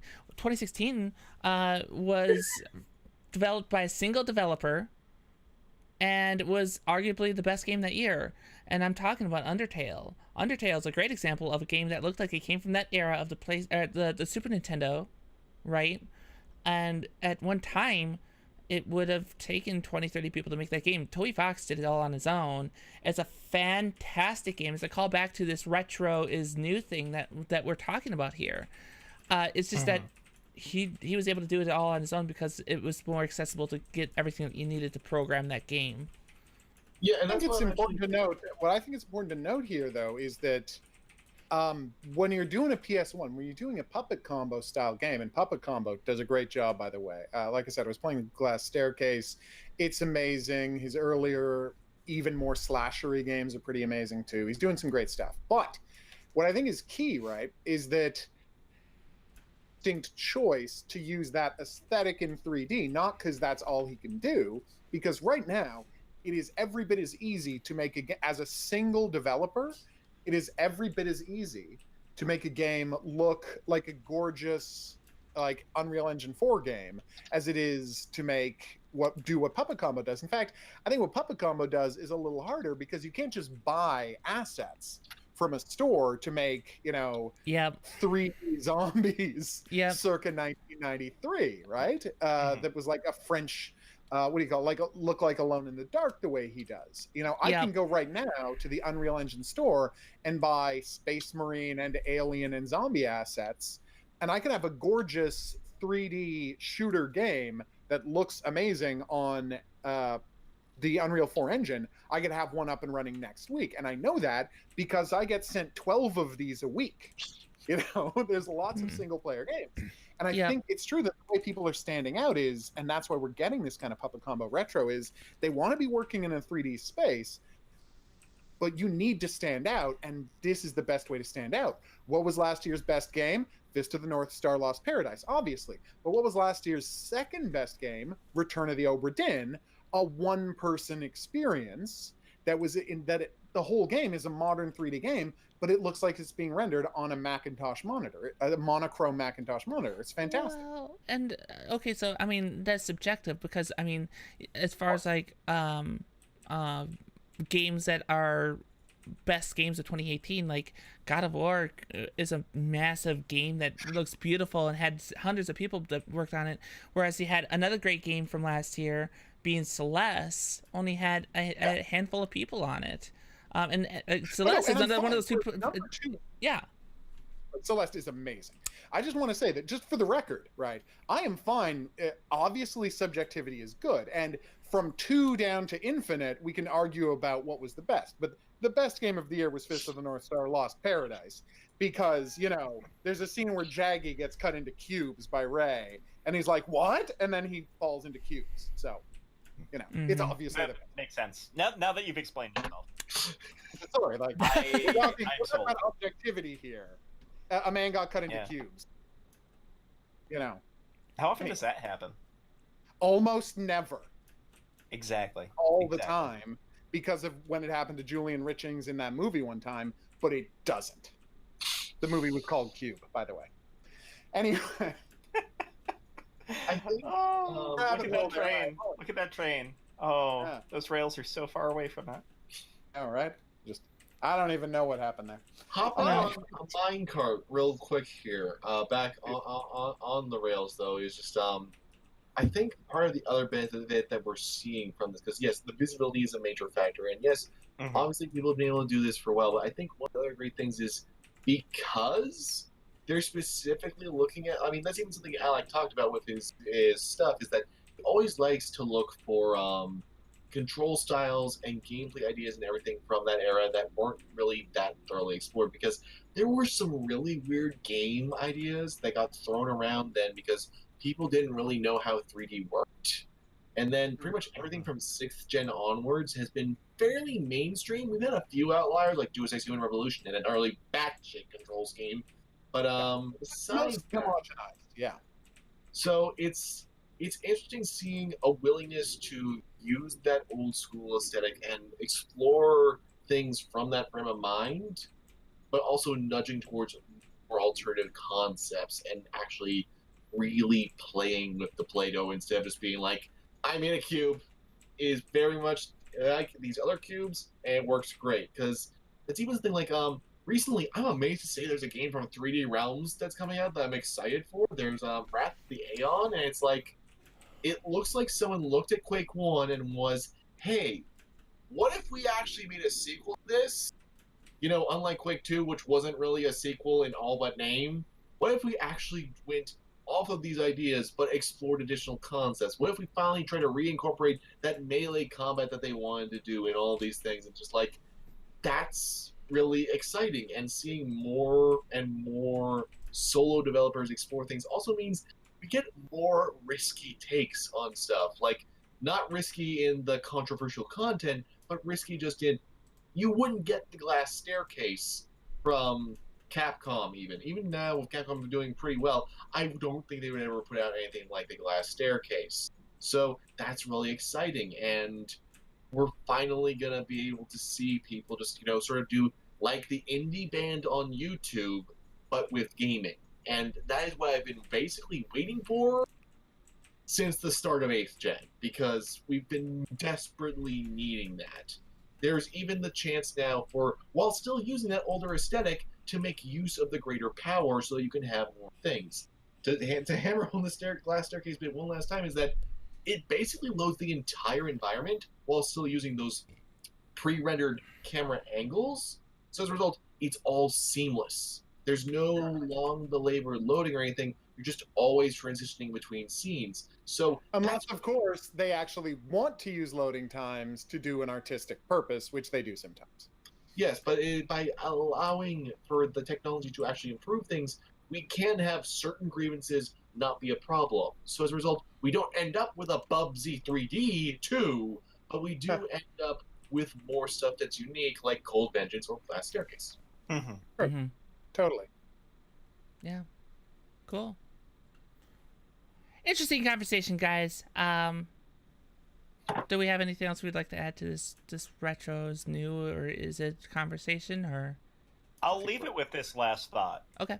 In that we kind of go back to, hey, if the gameplay is good, if the gameplay is unique, that's really what's going to make it stand out there. And in board games, there are a lot of games that are coming out right now that are finding unique mechanics, and board games have been out for hundreds of years. Fair. So, That's true. That's There's a fair point. still new stuff to discover. That's a good point. You're totally right. Cool. Oh, I guess with that being said, then I would like to say that this is a great time to go ahead and take a break. So this is your chance to get up, move around, stretch, but don't go too far. The Newbcast will return shortly. That was more drama than I was expecting. That sounded almost. I'm not sure what that sounded like. Everyone, welcome back to the Newbcast podcast. Actually, what was that? That was Star Wars, because what's coming up next is, something of a rumor. Yes, it has been a rumor. Wait a second. Is this giving you a new hope for Star Wars games? Oh God. You know what? I don't normally do this. I don't normally do this for the podcast, but given how good that was, everyone on the stream that's watching or listening to this show is going to hear this. Because it was that good. You don't hear it, but everyone else did. Everyone else is watching or listening to this after the fact on iTunes or YouTube, whatever. They heard it. They know what just happened. That was beautiful. In fairness, we have very thoroughly discussed that basically Star Wars games have just been ignored and weighed laid waste. I'm Uxmips today, apparently. Words are hard. I don't know if you watch this channel any other night I'm streaming, we discussed this in full length that words are indeed hard. You've just confirmed this for us, Dizzy. Thank you for that. Wade list. Hey, there is Wayland on Tatooine, so maybe just, it was laid to waste in Wayland. So thus is... Yeah, no, I get my tongue. Yeah, I didn't keep up. So what is this chance? What is this possibility? What is going on? Okay, so basically, Lucasfilm has finally admitted, okay, yes, we're looking at making something with Knights of the Old Republic. We know that you want that. We don't know if it's going to be a movie. We don't know if it's going to be a book or a game or whatever. Game. Give me game. Yeah, yes, and the thing is, it is now known that BioWare Austin has apparently been after the whole Anthem reveal, it was revealed, yes, they almost made a multiplayer Star Wars RPG called Saga that never came to light. It was being worked on in pre-production for like 9 months. And then, on top of that, they have been asking to make a Knights of the Republic game, and it keeps getting waved in their face, but it never actually happens. So... it seems like pretty much everyone knows that it needs to happen at some point. Like, even most of the broad strokes are already been made canon. Mm-hmm. Even the Mandalorian Wars and all of that. They just cut 3,000 years of fluff out, and it was like, it happened 1,000 years ago. Okay, whatever. That doesn't really matter to most people. But, they're now saying that they are pursuing it, and a lot of people are wondering if it might actually be the film trilogy by the guys behind the Game of Thrones series. Ooh. Well, okay, so I go ooh because of that, but then I realized, what really made Game of Thrones good was George R.R. Martin. Let's be honest here. You can talk about the directors and the creation team behind Game of Thrones, and there's aspects of it that's really good, but I expect that initial reaction to happen with a lot of people once you hear Game of Thrones, especially right now, right? But once you actually sit there and analyze that thought, I don't know. Like, again, GRRM is the true mastermind behind that. Like, he is the one that created that universe and story for us. So I really wish it was Rian Johnson, however the hell. I really wish it was Johnson, because the thing is, he basically did a whole plot beats from Knights of the Old Republic 2, or at least the themes around those plot beats from Knights of the Old Republic 2 in The Last Jedi. So, like, I don't get why he said, I don't see how Knights of the Republic could be a trilogy of movies. It's like, dude, it could absolutely be. Almost a trilogy of games. Yeah, it could absolutely be. Mm-hmm. There's no reason whatsoever. Even if you were just to say you had to only take the first game story or the second game story and just make that be multiple movies or anything else, you could easily do that. There's some of the most lore-dense, content-filled, thoroughly written pieces outside of the main timeline that have been made, and they are still tiptoeing around the Old Republic because they're afraid whether or not to say it's canon or not. Something needs done. But I will say, yeah, I'm nervous about those two directors being in charge because, yeah, I could do with someone else being in charge of KotOR, and yes, I would love for it to be a game. I'd love for KotOR to have combat that doesn't infuriate me anymore, because at the time it was impressive stuff, but I really would love to have KotOR with live, actual, interactive combat sequences, feeling like you're actually a Jedi dueling Sith. That would be neat. That would be nice. Sorry. Yeah, but how would they go about doing that though? Like, would we want to look at something like Force Unleashed, how they handle that, or how would you handle the mechanics of that feel, and how about doing that? I'm gonna sound weird here and say, because I understand, I still think it would need to be heavily tweaked, but I think if you took the basic ideas of like a Spiders RPG or Vampire and combined that with a little bit of Witcher 3, Ooh, wait. It actually has something that works. What about the combat behind like Metal Gear Rising going into a KotOR type setting? Oh, I'm not. wow. That would be very spectacle. I don't get me wrong. Right? Like Platinum does good stuff, but it would need to be a bit slower because you do still have a party of allies to manage and everything, which is something that they've kind of struggled with. Because like the Force Unleashed, the first one was actually supposed to have AI companions. There's still concept art from when Juno and Proxy were supposed to be there with you, actually helping you in combat.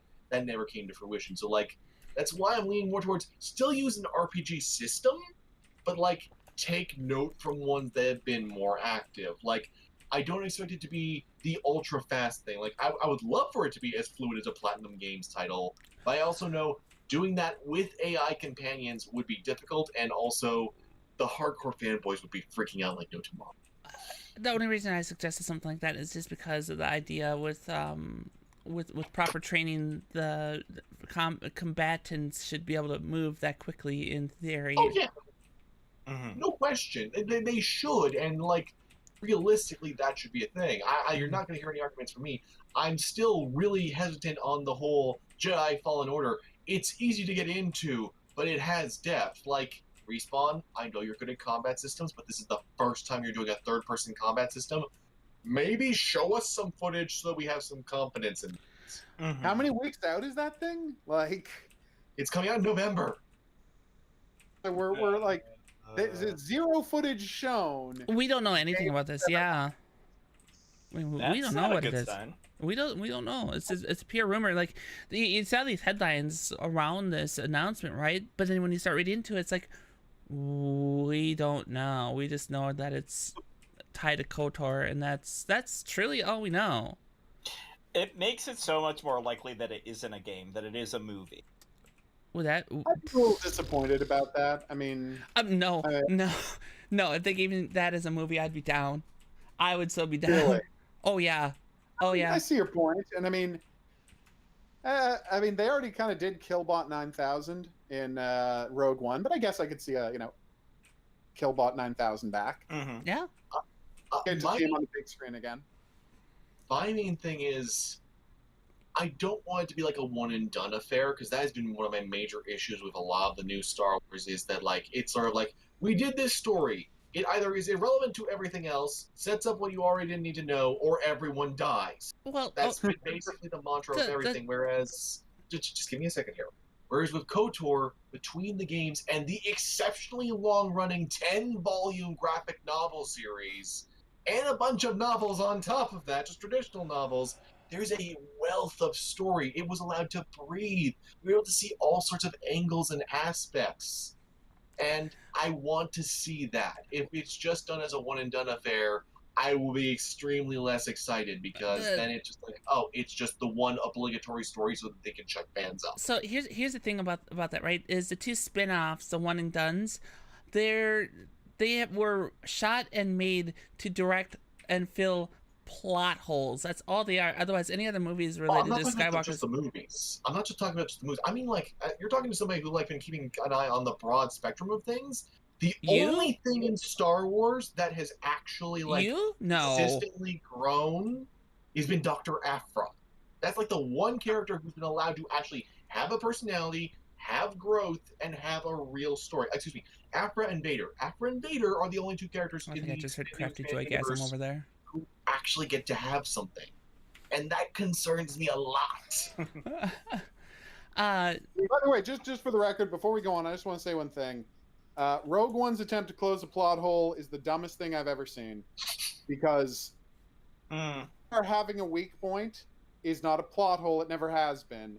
Here's spoiler alert. If you have a battleship that's completely impregnable, it still needs a smokestack. Bomb down the smokestack, no matter how impregnable that thing is, it's incredible. Like, it'll blow up. The weak point, like, the plans were needed, not because there was a special weak point that Mads Mikkelsen smuggled into the system. You shoot a missile down an exhaust port, it's going to blow up. It's because on a frigging thing the size of a moon, how are you going to find a 2-meter wide exhaust port unless you have the plans? That's why the plans were important. Not because it was a special extra way to blow up the ship. Sorry, the Death Star. It's because, of course, it's going to blow up if you shoot something down an exhaust port. But where the hell is the exhaust port on a thing that's the size of a moon? Sorry, just that whole movie pissed me off for that reason, because they're like, it's built to fix this plot hole. It's not a plot hole. You need to restart plasma. That is a very good point. Very personal. It's that's an interesting Just a fact. You need to vent plasma if you have a fusion engine. That's just true.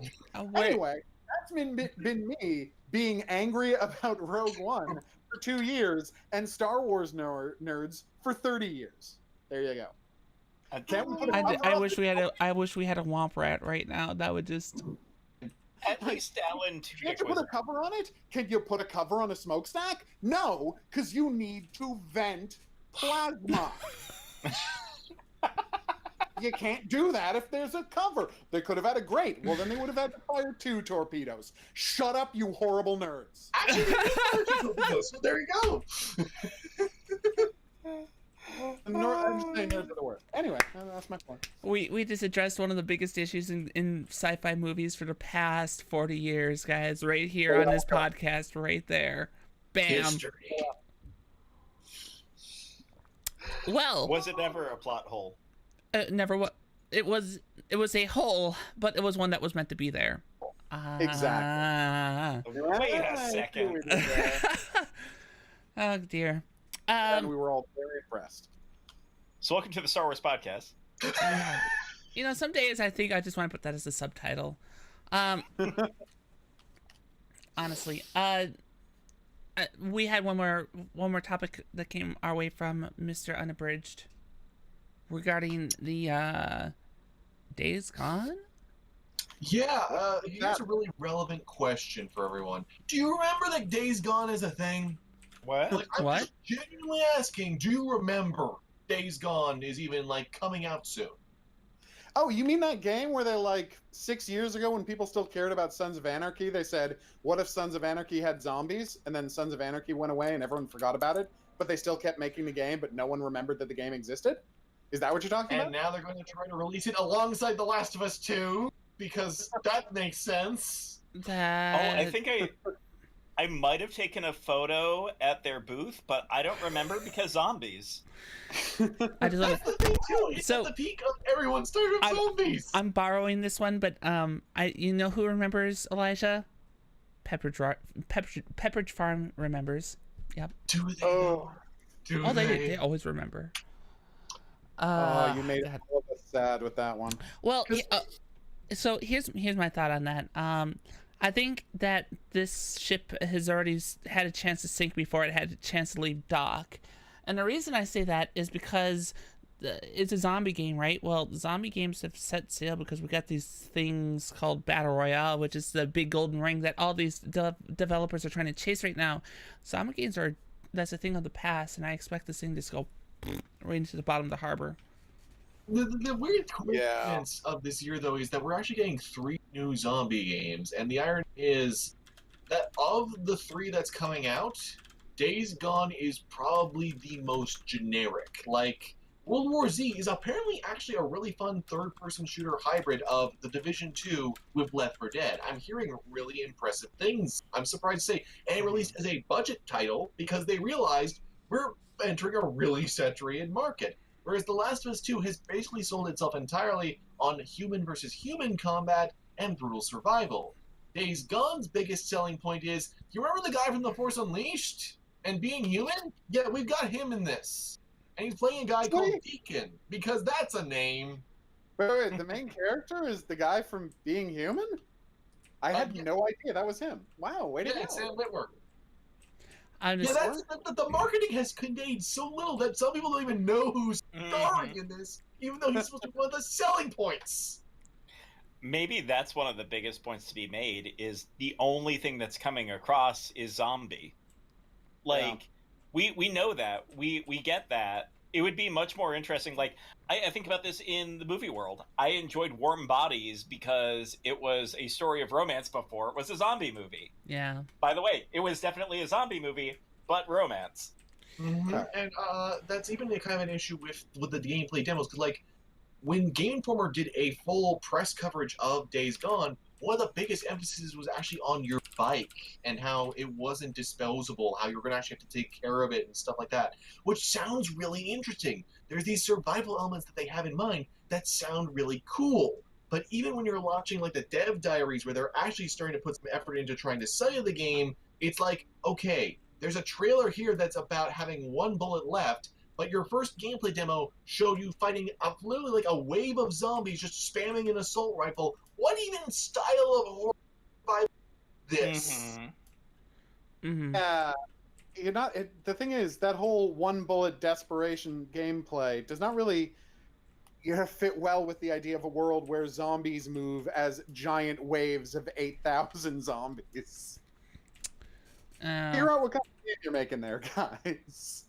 Plus, there's some questions that they just left unanswered that are honestly more confusing than they are intriguing. Like, there are apparently cultists who worship the Freakers, and also they specifically say that the Freakers aren't dead. So apparently we're actually dealing with an I Am Legend situation.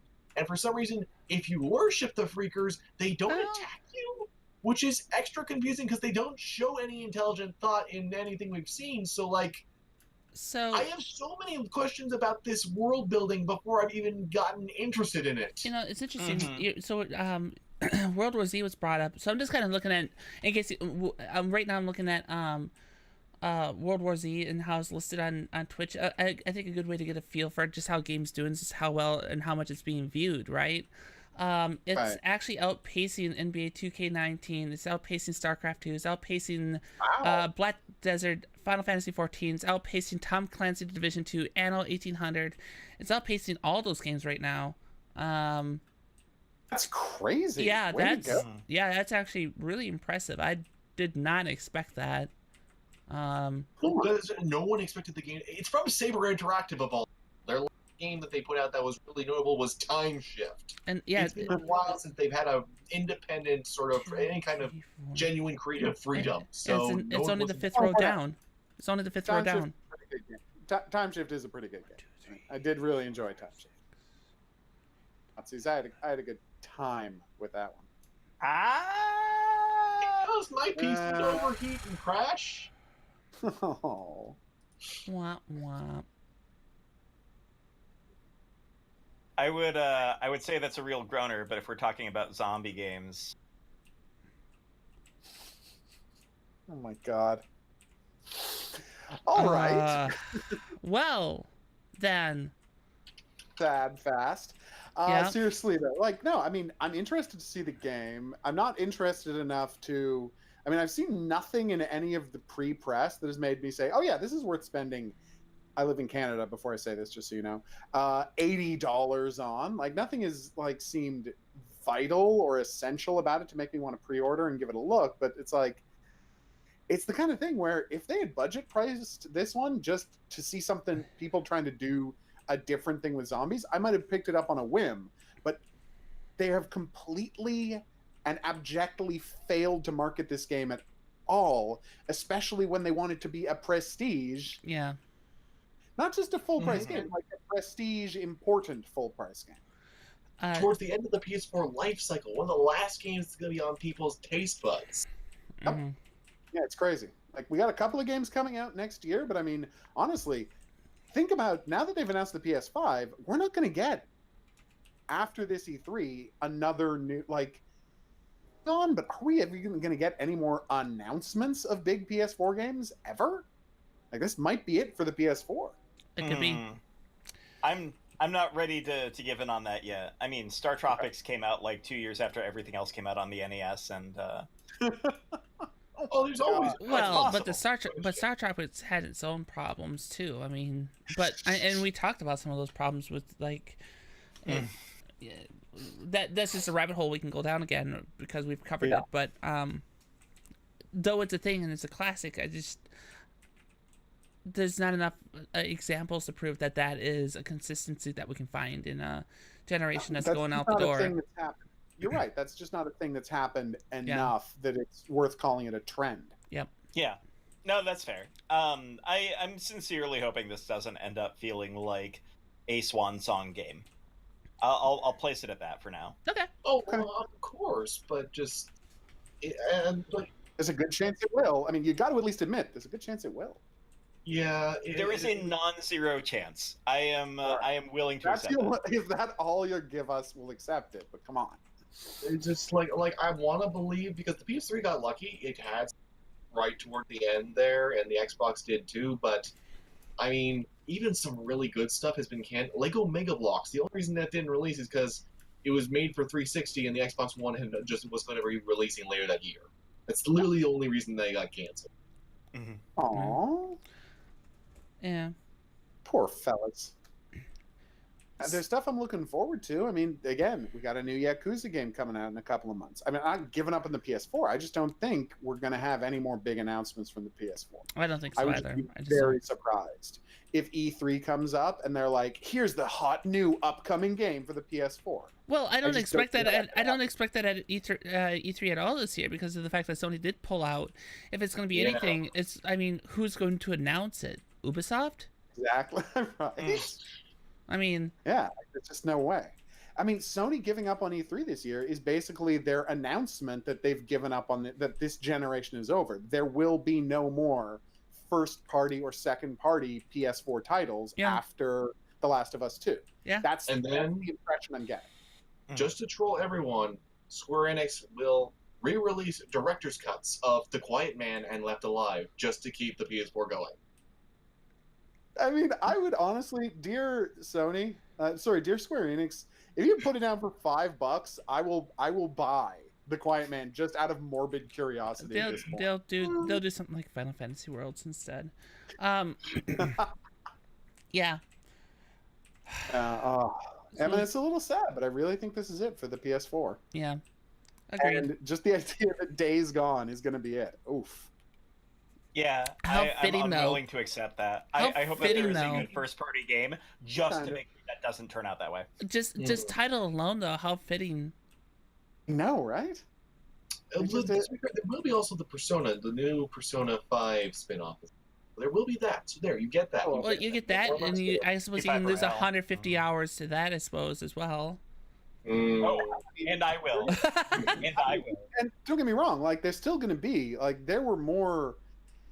As a JRPG person, I recognize there are going to be more JRPGs that I need to play on the PS4, even after the PS4 is not a thing anymore. I was still playing PS3 JRPGs 2 years after the PS4 came out, because that's just the way JRPGs work. They never jump headfirst into the new hardware.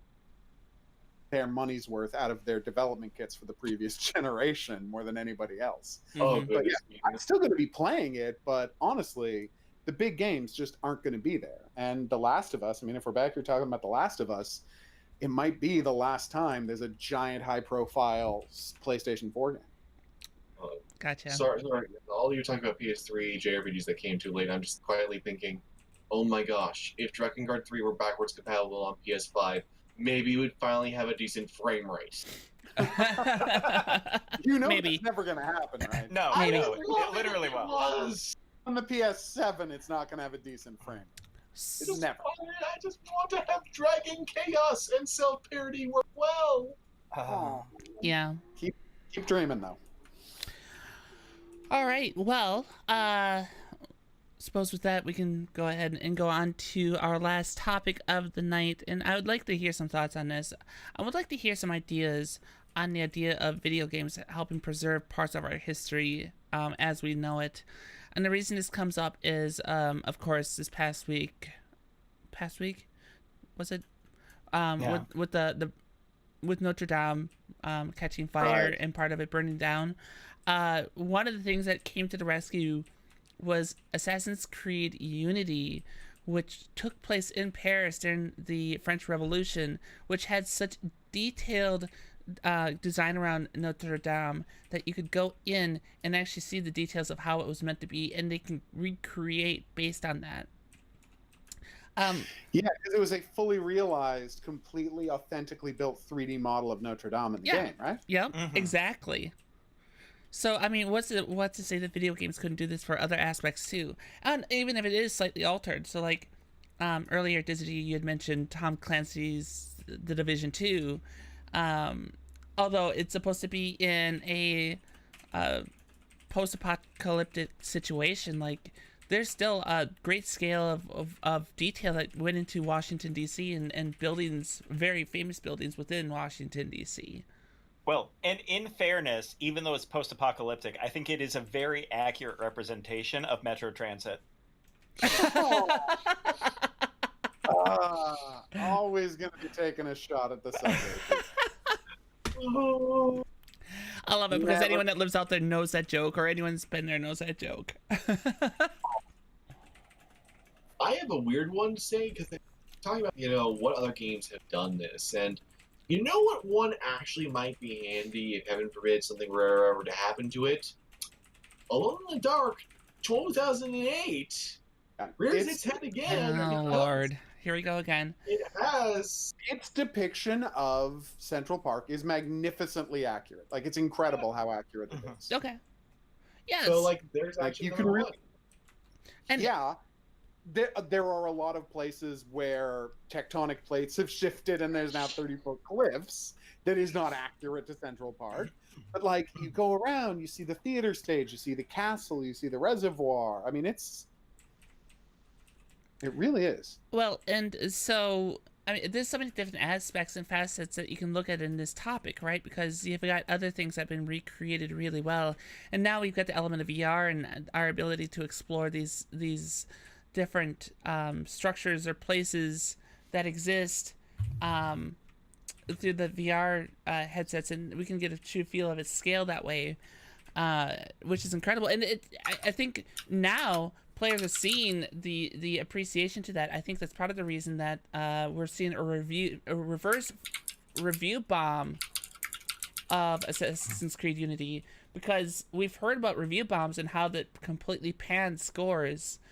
Unity is having the exact opposite thing now, where this game's being bombed with a bunch of positive scores because of the historical import. Yeah, well, right. Well, the impact of how this game is going to be able to help restore this historic monument, but the fact that much detail went into its creation in the game in the first place. And the thing is, I think you make a strong point, not only just that it can be used to improve them in the future, but I'll bring up something else that is, I think, related. When they do these amazing 3D scans of these real-life places and turn them into VR experiences, right? Becomes kind of like, from an environmental standpoint, because you can go to Notre Dame without having to fly across the world to do it. But B, you have, in a sense, democratized wonders of the world, because anyone who can afford a less expensive everyday VR headset can have the experience of going to photorealistic recreations of these amazing places that what tiny percentage of the world's population ever gets a chance to go see Notre Dame? Right?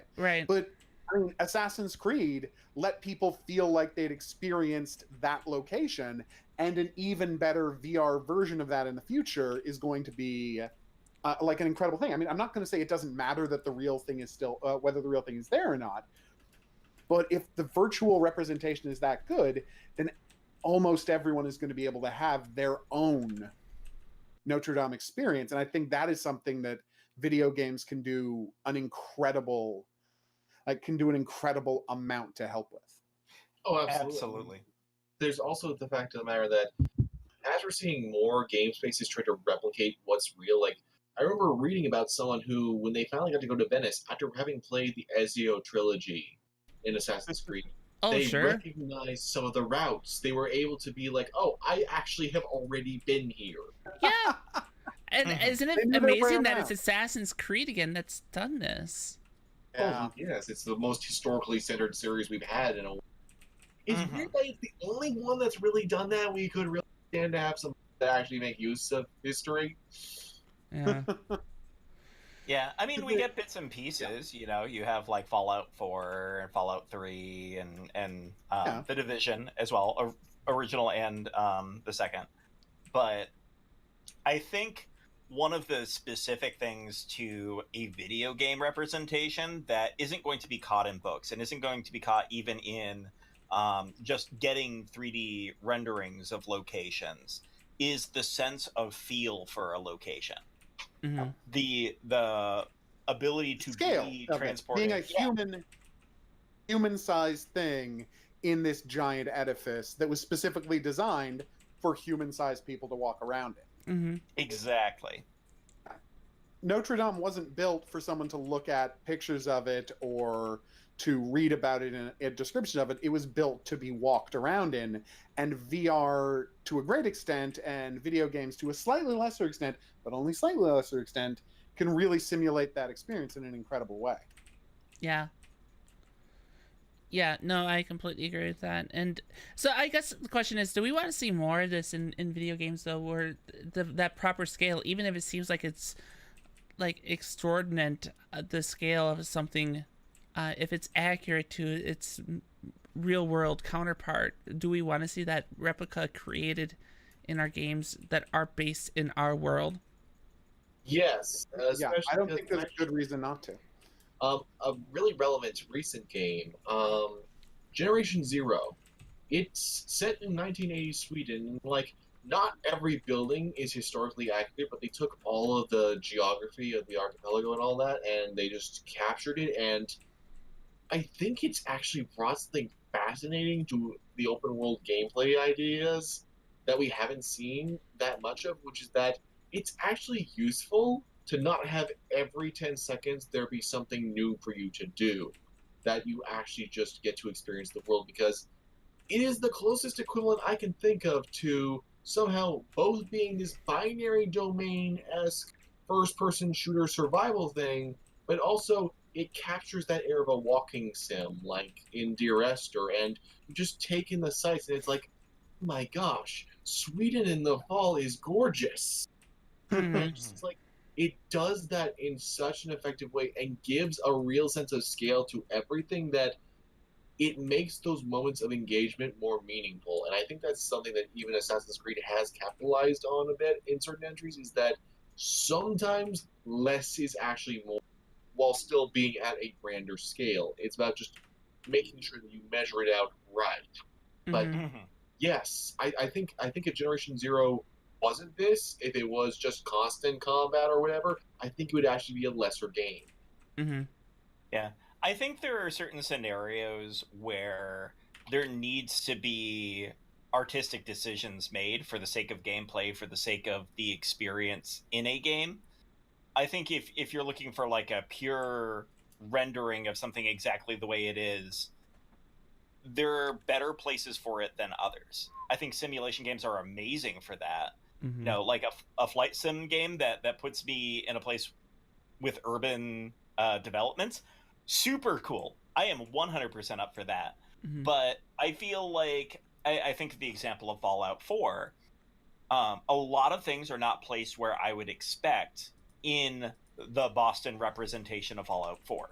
And that's good. Sure. Because when you are exploring, you go into certain areas, you go through certain storylines effectively, because of the way that they have decided to make edits and decisions on where physical locations are. I think especially in something that's story-driven, it's going to be much more about the concept than the reality of those places around it. But there is a certain beauty when you walk into, like, the Green Diamond, for example. Like, there are certain pieces where if you have as authentic representation as possible, you will get a reward from it. Sure. And I think you can appreciate the size of things with it. I want to go ahead and put one more, like, perfectly scaled or like a 1-to-1 scale replica of things that exist in video games, just to give us a true appreciation of the size of it and whatnot, and just our size in it. Surprise! I'm gonna bring up Elite Dangerous, because that galaxy is a 1-to-1 scale replica of the Milky Way. We get to truly feel how big that I would say world, but that galaxy is, that universe. And I think, again, it gives you the true impact of what it's like to be in something that is of proper size and our size in it. So I'm glad that we all seem to agree on this idea that full-scale replica should exist in games and whatnot. And hopefully it does a great job of capturing, aspects of our history or even our current status and future. Okay, I quick just- question, just FYI. Quick question. I need to know the answer to. As someone who bought Elite Dangerous but hasn't loaded it up yet, I mean, yes or no? Should I be playing this in VR? Yes, Yes. hands down, absolutely. Okay. Yep, absolutely. 100% VR only. Yeah, the only Learn reason the controls first. the only reason I don't is because I stream it and I want to be able to interact with my chat. If I was not Yeah, of streaming it, course. if I was not streaming it, I would absolutely play it in VR. But I would. If you didn't have a VR, I would say fine, go without it. It's still a great experience. Yep. But goddamn, VR. It's a VR. whole other Yep. thing. Okay. Yeah. Um, Since you brought it up, I Sure. just wanted to know. but I just want to say two quick things. One, also, if you've been curious to try out the Assassin's Creed Unity multiplayer and remind Ubisoft that yes, some of us actually like multiplayer in our Assassin's Creed games, the servers actually had to be expanded in size because of just how many more people are now playing Unity. They'd actually scaled them back, and now they've had to get more servers. There's that many people online right now, so Aww. that's the thing. Plus, all the post-launch DLC was made free because of how botched the launch was. So there's extra content on top of that. But yeah, that's a thing. And also, I just to touch on what Mish is saying here is like, yeah, pretty much. There's been all this talk, and it's actually something that came up when in one of Guru's live streams about what makes things objective, and it's like a lot of things in games, and this also applies to what we're talking about with like all the retro games and all that. Is like what works in one game isn't necessarily going to work in all of them. It really comes down to what fits your game. Like I'm talking about with Generation Zero, it would not work very well as a linear shooter. It would not fit as well, and it's like that goes for all things. So yes, absolutely, have more games explore real historical places. Make tweaks when you need to, because yes, it can work for you, like with the Fallout games. But also just like make the choices that actually creatively enrich the experience, rather than just because it's popular. Because that is going to make it better, no matter if it's a battle royale or not, or anything else. If you are making the choices that you know are going to enrich your game and make it a more fulfilling experience, even if it's something that in most other games it wouldn't work, it can pay off. It certainly at least legitimizes having these large staffs. Yes, that's true. Like these enormous staffs. Yeah, like you got to give them something to do, people, and maybe hey, spend a little time on this. You can fire less people. There's that. Mm-hmm. Hmm? Yeah, Something you know, to- that'd be nice.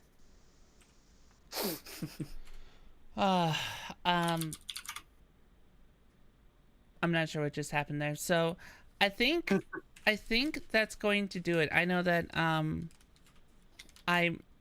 there we go.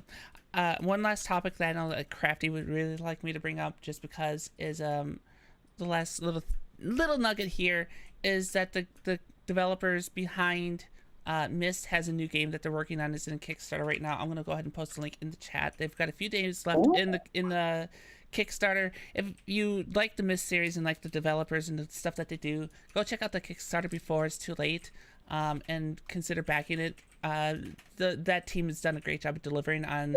Closing in on things. Yeah, they do a great job on what they do, and they've never under-delivered. They've always nailed it. So, they're doing that. It's supporting VR. It's going to be an amazing experience, I think. So, I think especially since we brought up VR and whatnot, this is a great chance to just one little last nugget, especially if you like Myst and everything else about that group. Go check that out. And with that being said, I think this is that point in the show where we go around and talk. Yes, Dizachi? Ooh, I have a fluff topic. Please.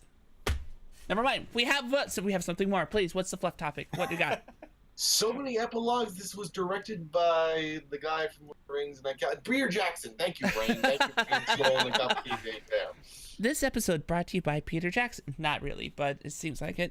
Please. So in appreciation that today is one of those, it's Easter. It's a holiday. Let's do something. What are your favorite Easter eggs in your video games? Ooh, that's a good question. Ooh. One, And there's given- a right and there is a right answer to this question, so I'm just going to do it now. Then you guys can all argue for second. Best Easter egg ever is a bonus mode from the game Condemned 2, which is a game about punching hobos to death. I know it's sad, but that is what the game is about. If you play that game really well, the hidden away deep in the game code that you can unlock that gives you guns with unlimited bullets. So it is a hand-to-hand combat game. That suddenly turns Gun. into Max Payne. Not Max Payne. The other guys don't have guns. Essentially spend the whole game, if you want to replay it, walking around with a bunch of hobos with nail bats running at you, and you just shooting them and they fall down. It becomes a game-length recreation of the Indiana Jones sword fight from Raiders of the Lost Ark, and Okay. it is beautiful. Okay. All right. Oh, You dear. are very well prepared for that. I have to admit, Yeah, for that something was so really impromptu. good. Ready to go. I've got mine if you need to think about it. I know I got a couple of answers here. I'm debating, so yeah, go ahead. Okay, so first off, one of the best Easter eggs I would argue is probably the one that gave us Easter eggs in the first place, and that's the Aw, Easter egg more from Robin Adventure.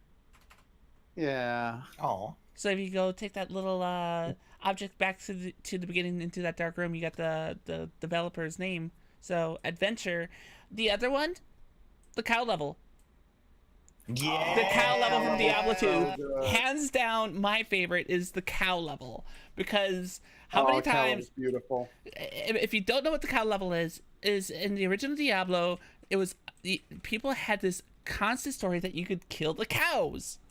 Mhm. That was never a thing. So Blizzard ran with that, and in Diablo 2, there was a secret level that you could unlock that was the cow level, where you went back to Tristram, and there was a whole slew of cows that were incredibly difficult to kill, and it was forever an experience that if you've ever gotten into the cow level, you would never, ever forget being there. So yes, A great example of developers hearing, like, seeing what how the fans are playing Yes. their game and changing their game to reflect. Yes. Like, total beautiful story of responsiveness to the fans. absolutely, yep. Absolutely. I have one. To be fair, can I give some runner-ups just real quick? Sure. I love that Isaac Clarke for marketing for the original Dead Space. They stuck him in so many other EA games. He's in Skate. He's in Dante's Inferno. He's in Army of Two: The 40th Day for PSP. He got just stuck in so many things. He was even in My Sims, along with Faith from Mirror's Edge. It was like the cutest little cross-marketing thing I've ever seen. I love when you actually stick a bonus character in and stuff like that. And that is really one of my favorite ones. But my actual answer is, well, there's a bunch that would also count as runner-ups, but like, there's a ton of Easter eggs in First Galactic Battlegrounds, like to the point that finding them all is essentially a meta game in of itself. If it was released today, there would be an achievement for finding them all. But my favorite one is they hid a secret in the first Wookiee campaign mission. You're supposed to be liberating Kashyyyk, okay? So you wouldn't expect anything that involves a scenario where everything is very coarse and rough and gets everywhere. Except they give you 4 workers. And if you choose to just consume enough trees with them, you can actually unlock a bonus level where the game turns into a Diablo-ish, the Phantom Menace bonus level. There is no Naboo campaign. There's a Gungan campaign. There is no Naboo campaign. They're the only faction in the game that never gets a campaign. And they go all out. Like, you fight Tusken Raiders, you fight Darth Maul, and you like actually have to be strategic in what you're using because you have to keep the Queen of Naboo and everyone else alive. There's even like little baby Anakin and all that. They made the entire cast as hero units just for this bonus thing. And like, this is a game, I mean, seriously, they had characters from Shadows of the Empire and everything just stuck into the scenario editor for people to find. But this mission, and the thing is, if you find this alternate mission, it overwrites everything else you were doing. It completely invalidates the original campaign. The scripts for that just stopped working, and you have to complete the bonus mission to complete it. And if you do, you get to move on to the next mission. You can bypass everything else you were supposed to do in that mission just by saving the Queen of Naboo. And just that Aw. is one of the most elaborate Easter eggs I've ever seen. And like Star Wars is full of elaborate Easter eggs. There's actually just a search category on Wikipedia for all of them. But that is probably one of the most heartfelt and just really nicely done ones I think I've ever seen, because it's so subtle yet so obvious if you're the sort of person to poke things and look around. Okay. Yeah. All right. What let's see. What do you got, Dizza?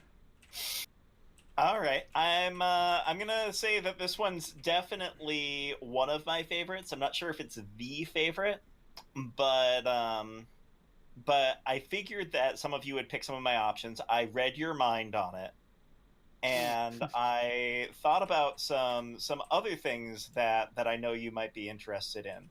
Like I see here that you like Zelda games. Yeah, I knew you were gonna do this one. I know exactly which one you're doing. Yes. And I see that you play a lot of Smash Brothers. Did you just go Liquid Snake on us too with that voice? I Maybe. felt like, yeah. Maybe a little bit. Yeah. A little bit. I was trying more Psycho Mantis. Yes. But I loved that place in Metal Gear Solid, and especially the original. But in Twin Snakes, I mean, I came through it. That was my second playthrough. I knew it was going to happen. Mm-hmm. One of the things that's most beautiful about that Easter egg is it gives you the hint as to what you actually have to do in order to defeat that battle. Yep. But at the same time, brings you straight back to games that you know and enjoy. Yeah. Oh, I see you play Vandal Hearts. Yeah. It is a beautiful choice. Yeah. Like, such a great scene, such a beautiful meta moment. Is fantastic. You know, you know which Easter egg I'm kind of surprised people didn't mention though? What's that? The singing turret from Portal 2. Uh-huh. I was waiting for that Well, one. I'll just list off the most obscure one ever that no one would ever mention, and I almost didn't mention it. Game Forgotten by Time: Secret Weapons over Normandy for the Xbox by LucasArts. Oh yeah. Or 2 fighting, dogfighting game, but because it was by LucasArts, they're like, hey, what if you beat the game really well? We let you have a TIE fighter. Yeah, they actually did that also with the first Saboteur. You can unlock, I think it was Han Solo. No, not Saboteur, Mercenaries. Oh yeah, Mercenaries. Yeah. Xbox, I think you had Xbox you had Indiana Jones. PlayStation you had Han Solo. Interesting. I guess the message here is LucasArts used to be awesome at Easter eggs, huh? Mm-hmm. Yeah, if you go through like It's lists, if you go through like Easter egg lists, I feel like a lot of Star Wars games do show up in those. You could even fight as a Camaro in Rogue Squadron 3. I mean, I think the other interesting Easter egg that It's pretty shows up a impressive. lot is like in different Assassin's Creed games. If you do the Konami code, random things will happen in those too. Like Raiden, the Raiden skin, Brotherhood. that one, I think it's in 3. That if you do the Konami code near a chicken, the chicken will put on an assassin's hood. Yes. So cute. Yeah, so those are there's so many more. I think we could go on and on about some of our favorite Easter eggs. But that was well done, Dizzy. I think that's Bravo. a great topic to finish off the night. And that being said, Absolutely.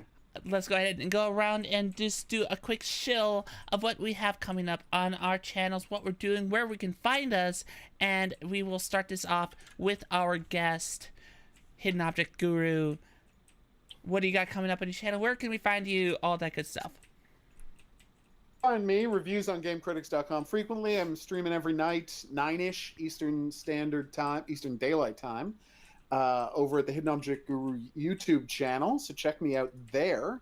As I said earlier in the show, I invented the first ever completely objective method for reviewing games. No bias, no spin, no personal opinion, just the facts. That's available at Totally Objective Reviews. Beyond that, this week I've got a special video coming out called a 30s newsreel narrator pitches the game Eternity: The Last Unicorn. So that should be a lot of fun. That's going to be. Of course, if you like the TV show Criminal Minds, and who doesn't, I'm the co-host of the Profiling Criminal Minds podcast, the internet's only Criminal Minds podcast, which is kind of crazy given that it's one of the most popular shows on television. Okay. Cool. Yeah. So check all that out. Awesome. Well, thank you. Mr. Unabridged Gamer, Elijah, what do you got coming up in channel? Where can we find you? Etc. You can find me at Unabridged Gamer on Twitch and the Unabridged Gamer on Twitter or on Twitch and YouTube. I review all sorts of very odd games and tend to stream just as many odd ones and some truly, truly terrible ones that are so bad they're not worthy of review, but you have to see them to believe them. I'm currently this year. The theme is Clash of the Tie-Ins. I am reviewing all sorts of movie tie-in games, a bunch of which are actually surprisingly good, and I'm not sure why they were as negatively received as they were. But there are still a few stinkers, because Young Justice Legacy exists. But it made me actually feel sadness. How does a game do that by accident? Yeah, there's that. Plus, obviously, me and Hoguru are on Black Ops 3, which I'll be adding to my cross-channel stream playlist, and he also has on his channel, so you can keep up with that there. We've been working our way through the campaign, and that's been a fun time, and we do co-op adventures there as well. And occasionally I pop up on these other people's streams, and I make lots of awful puns, either in the chat or while playing something cooperative with them. So if that happens, I'm sorry, but also I'm not. I'm enriching your life. That should about cover it. Okay. Oh. Sorry, not sorry. No, right. Dizzy, what do you got coming up in your channel? Where can we find you? We got a lot of cool stuff coming up in the channel. We mostly play RPGs that happens on Tuesdays and Thursdays and play a whole smattering of random stuff on other days on the Twitch channel. Starting this Friday, we've got an amazing event going on, and I'll let Mish tell more details about it. But definitely looking forward to that kickoff on Friday. It's going to be a great time. There's going to be a lot of cool stuff going on. I may be grabbing some Bean Boozled jelly beans. There may be some costumes involved. Wow. Okay. It may get crazy. Fair warning. Sounds but it's like... going to be worth it. You may find some people that you may know from around here hanging out in the channel. And yeah, this is probably going to be... Next month is usually the most active month for me on Twitch in general.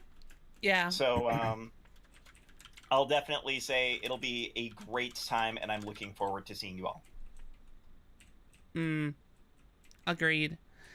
As for my channel, then, we will be doing more Elite Dangerous this week. What is substantial about this particular week is on Friday, we'll kick off the St. Jude Play Live campaign for the month of May. That is where gamers all across multiple platforms gather together and rally for a cause, a great cause, and that is the cause that no kids should have to fight very adult battles against diseases like cancer and whatnot. So we're getting together. The Newbcast is leading a crew called the Noob Crew that is going to raise money for St. Jude, and we're getting together to work on that, and that kicks off this Friday as well.